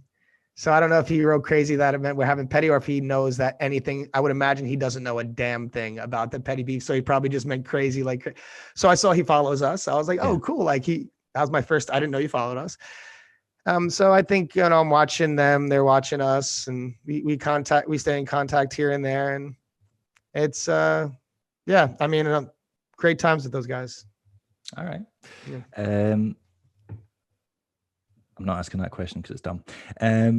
Neil Owen, a mutual friend of ours. So yeah, he was like the OG guy in the Glasgow scene. See, he's living proof that Glaswegians can be articulate and intelligent and, like not terrifying. Because Neil. What about your pal from Pittsburgh? What's his name? I'm sorry. That's his name. Neil Owen wants to know that's Neil. Okay, when you're coming back to Pittsburgh. Yeah, because he's from Glasgow, but he lives in Pittsburgh. Yeah. Well, Neil, I'm coming back to New York for a month this summer. I'm working on a new project that I'm not going to mention anything about it now, but everyone look out for a new project that I'm going to be doing in skating. So I'll be back in New York in, I think, June, and I intend on coming back out. Hopefully, Neil, you can come out to New York and I could show you a little bit of our way, because I know as a Glaswegian, you would appreciate that. Yeah, I think he would. Yeah. Favorite guest that you've had on Jumpstreet? We've already touched on this, but yeah, they've asked. I'd say personally, or like, okay, so I'd say Brian Shima was like really big for me, but personally, it was really nice to have John Bellino on, because John Bellino and I were in a band after skating for a while. Well, not after school. Well, we were skating, but we weren't pros or anything. We were in a band. Huh? Roast. Yeah. Roast. Yeah. We were in Roast, and we started doing some things, and the band broke up, and it was me and the lead guitarist got into an argument, but as a result, John and I kind of had a falling out. And then John kind of went deep into like rock and roll life and with another band. And I was just like, based on the falling out that we had as a band, and then John kind of distancing himself from skating, people would always request, oh, I want Bellino to be on the podcast. I want Bellino to be on the podcast. I was like, I don't think that's ever going to happen. I ended up moving back to California, and then he ended up like reaching out, and we ended up having like a powwow buddy night, and we ended up getting really close again. And then having him back on the podcast and involved in skating was like a personal, like cool moment, because I was like, damn, like it's where we should be, baby. Let's go. East Coast boys reconnecting. Yeah. Finding the love again. I like it. For sure. Yeah. There's weirdly, that's brought into a similar topic. Someone's asked, knowing how outspoken you are and how you don't mind, getting into an argument. We've had private arguments a couple of times. Sure. They've asked if there's, on the numerous tours you've been, if you've ever got into a fight with a teammate or ever had like a falling out and been like, I'm not dealing with that guy again. You strike me as the kind of person that's rubbed people up the wrong way over the years. I don't doubt for a second you've not got into a fight with a teammate on tour. Where do I start? Let me see. Okay. How many were there? Yeah. Okay. Well, Jeff Stockwell and I got into a fight on tour.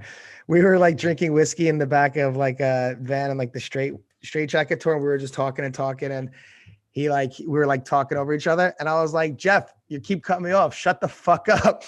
And then he was like, he turned around. He was like, Billy, you can go fuck yourself. And I was like, ooh, I could go fuck myself. And then I just like was a big jerk about it because we were all drunk and stupid. Anyway, next day I was like, hey man, sorry, man, that's good. And he was like, I'm not talking to you. And I was like, shit. So he didn't like talk to me like for a few days on tour. And then I went to go get in a car to go grab some grass. And Jeff walked around to the car to the other guy. And he's like, are you guys going to grab some grass? And we're like, yeah. And the guy's like, hop in. And Jeff's like, I was like, hop in, Jeff, hop in, man.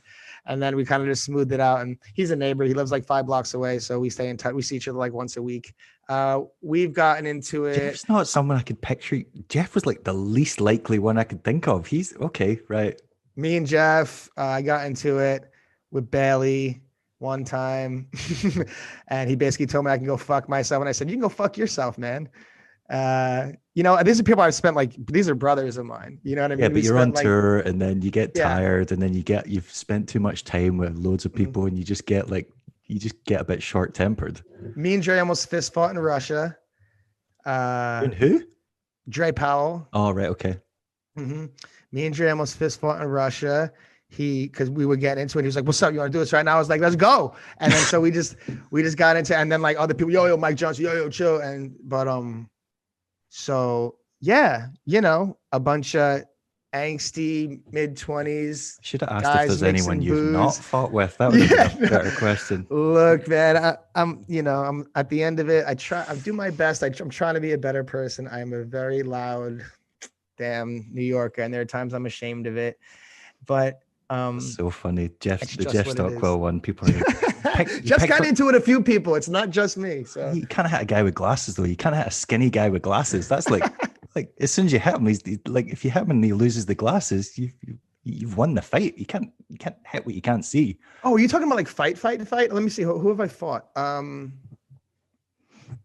Charles, R.I.P. We fought.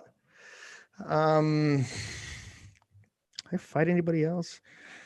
I've certainly smacked some people. I've been, I do remember on the Kingdom tour, Julian Ba was ready to beat the shit out of Ski because I remember Ski poured a pint over Julian's head and he did not take that well. Oh man, yeah. Like one of the nights out, like Julian was just kind of showing off and being a bit cocky, and Ski just thought this would be the funniest. I don't care who you are. If someone pours a pint over your head, you're probably going to want to hit them. Like that. Yeah, for sure. No, and there's been, I'm just trying to get better. That's quite funny. Let's move swiftly on. Thank you. Someone wants to know your best murder story. They want to know the best story from either. I imagine you must have some great ones from growing up with Mike, or just situations that you've gotten into, or weird, funny things that have happened. We got robbed at gunpoint on the train when we were 15. We were going from Brooklyn to 34th Street, Manhattan, to pick up a couple of Boston skaters coming from town. We were just coming from a session, and we were at the last car of the train, something you should not do in New York, especially at that time. I mean, it's changed now, but this is when New York was a very scary place. So in the back car, it's Mike Johnson, Jesus Medina, Danny Salazar, myself, a friend, Vaktan, a Russian friend of ours. And I can't think. Anyway, so we're just sitting there. Some guys come on the train, they pull out the guns and put it on our faces and was like, run your money. So Mike's sitting right next to me. We're both the only ones dead broke. I mean, we never had money. Like, you know what I mean? So like, boom, pull out the bunny ears, right? We're broke. They're like, yo, I got nothing. That's a weird group of people to like stick up. Like, surely you'd see these kids in like baggy ripped clothes and be like, they don't have anything. But these are also kids our age, they were young, just with guns. And they, so we just showed the bunny ears, right? And then so the guy got mad at me for not having any money. He's like, yo, give me a jacket. Like I had like a jacket, and it was actually my friend Vaktan's jacket, because again, I didn't have many clothes back in the day. So I was like, okay, here you go. Gave him the jacket. And then they went to like a friend, and the friend Vaktan, he had $40 and a bag of weed. They like kissed him on the head for that.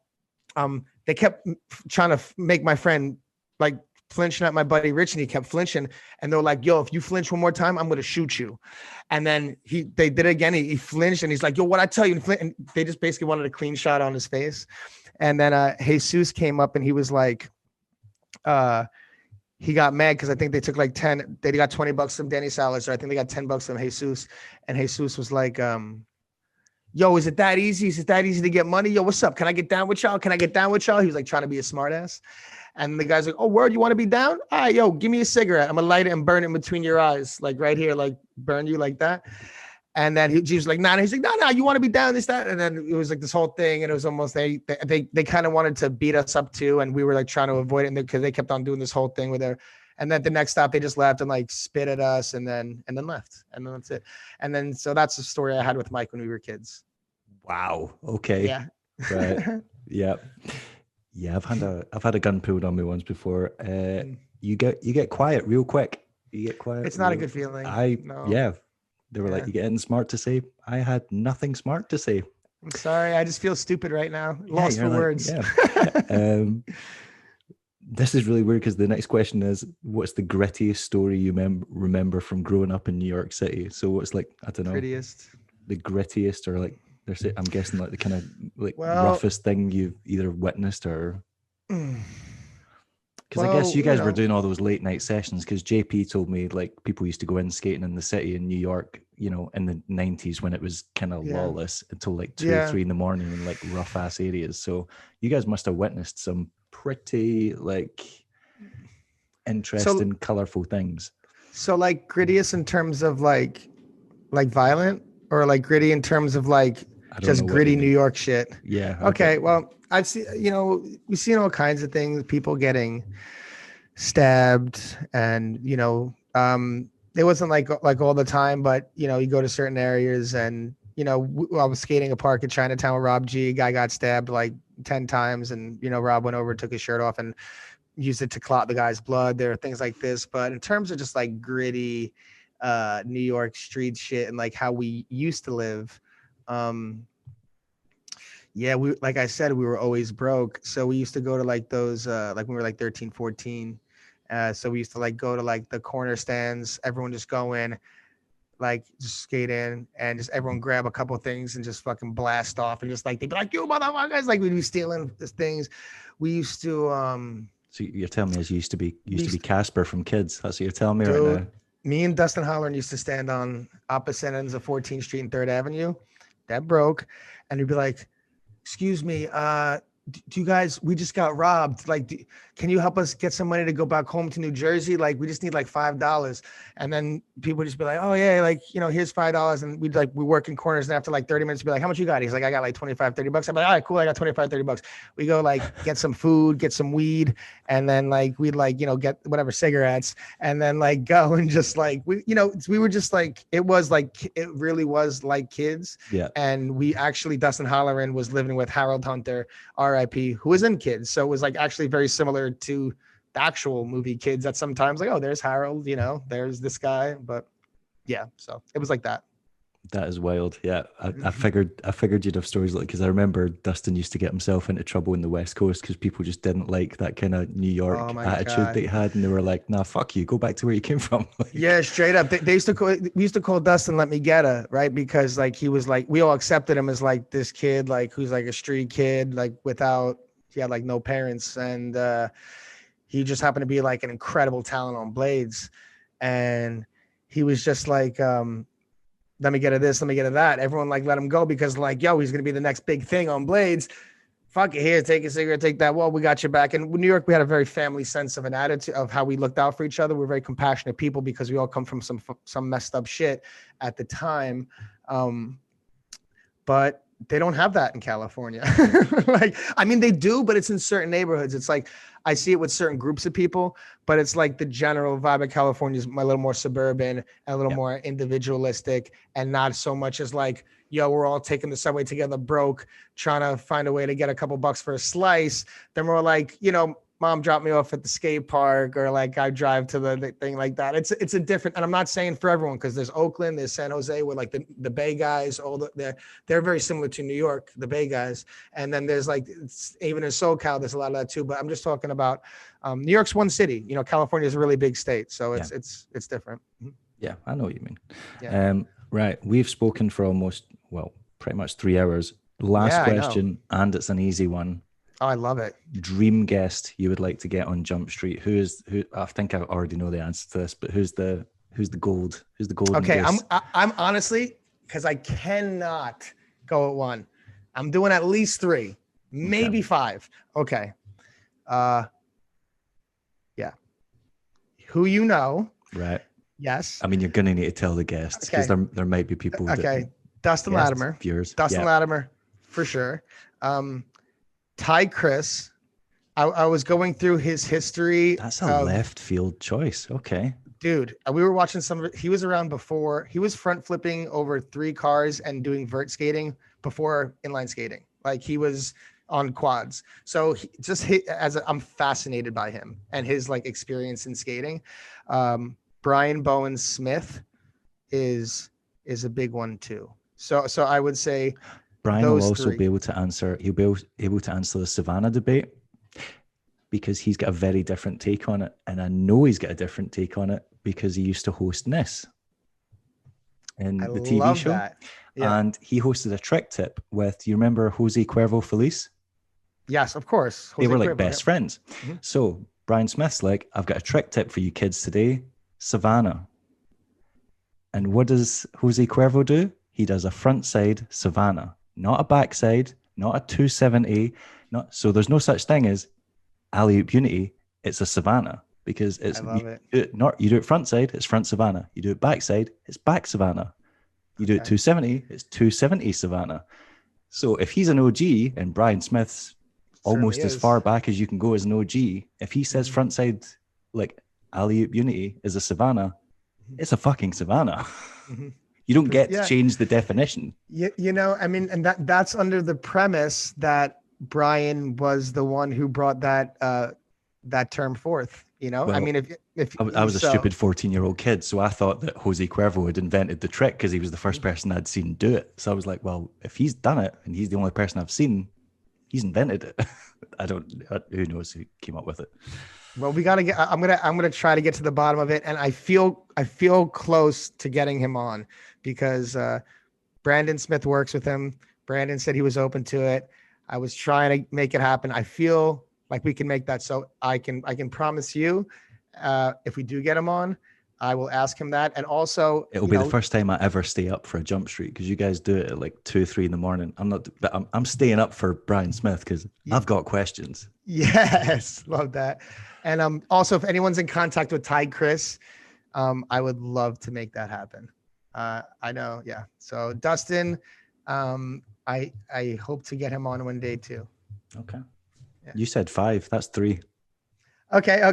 So to be realistic, the only other thing that in terms of dream guest that I would use for the other two, the one thing that is a pain in the ass is a language barrier. I would love Soichiro on, and I would love, we've asked Sven Bokers to come on as well. So And bad. He's turned me down. yeah, and I think he also mentioned he said there's an English. He said that's the reason. I don't know if I buy That's it. not. I've hung out. I've hung out with I don't Sven. know if I His buy English it. is perfect. Well, then there you go. But again, we did have Mark Moreno on, whose English is great, and he was even nervous to do a podcast in English. So I get it as being a second language. But so that would be a complete 5, with the other 2 being stipulations based on not being having that language barrier. Maybe with Sven, I don't know. He might just be too cool. I don't know. I hear you.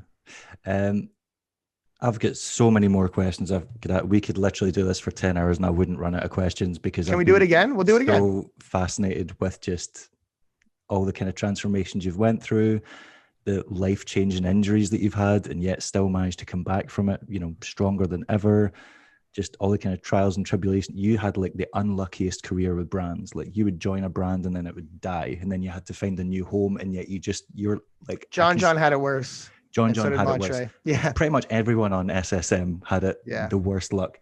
But no matter how bad I think I have it, I just you just kept surviving though, and that's what I think is the story of your career. Like you are the ultimate survivor. You just kept going, and like you've hit controversies along the way, even the recent one with Josh. But I think it's about the way you handle it and about the way you overcome it, and the fact that you're willing to come on here and be so forthright about it and say, "Oh yeah, I could have done this, or I could have done better, or I could have done different." I think that says a lot about someone that they're willing to look in at themselves and go, "Yeah, of course everyone can handle a situation better." So, more power to you. And I'm really grateful for you coming on. It's been an honor.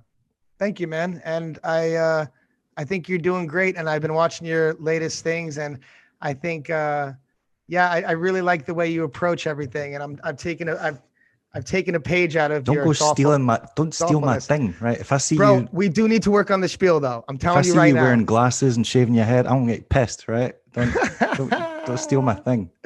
I love it though, man. And yeah, keep it up. And I thought you were very fair when it came to discussing me and Phil. And I thought Phil was very, very fair too. So big shout out to Phil. Big shout out to Wheels Scene, the Wax Toaster. Check them out. They just had a really incredible podcast with Jeremy Spire that I thought was amazing. And Mushroom Blading, of course. Their one with Arlo was just made me feel like such a bad interviewer. I weirdly just watched that today. I love those guys. They made me really want to step it up after watching that, which is why we need everyone to be a part, because we got to check some balances, make sure we're all doing our thing right and pushing each other in a healthy way. So thank you for, being a part of this, the back end of the industry that is this culture that we love, man. Holy shit. 3 hours and 16 minutes. I've stolen so much of your morning/afternoon. So yeah, it's enjoy okay. the rest of your day. And thank you very much for doing this. And yeah, hopefully see you soon. I'm hoping maybe we'll see each other if there's a Winter Clash next year, and I hope you attend, and we'll hang out then. Speak soon. Take care, brother. Bye.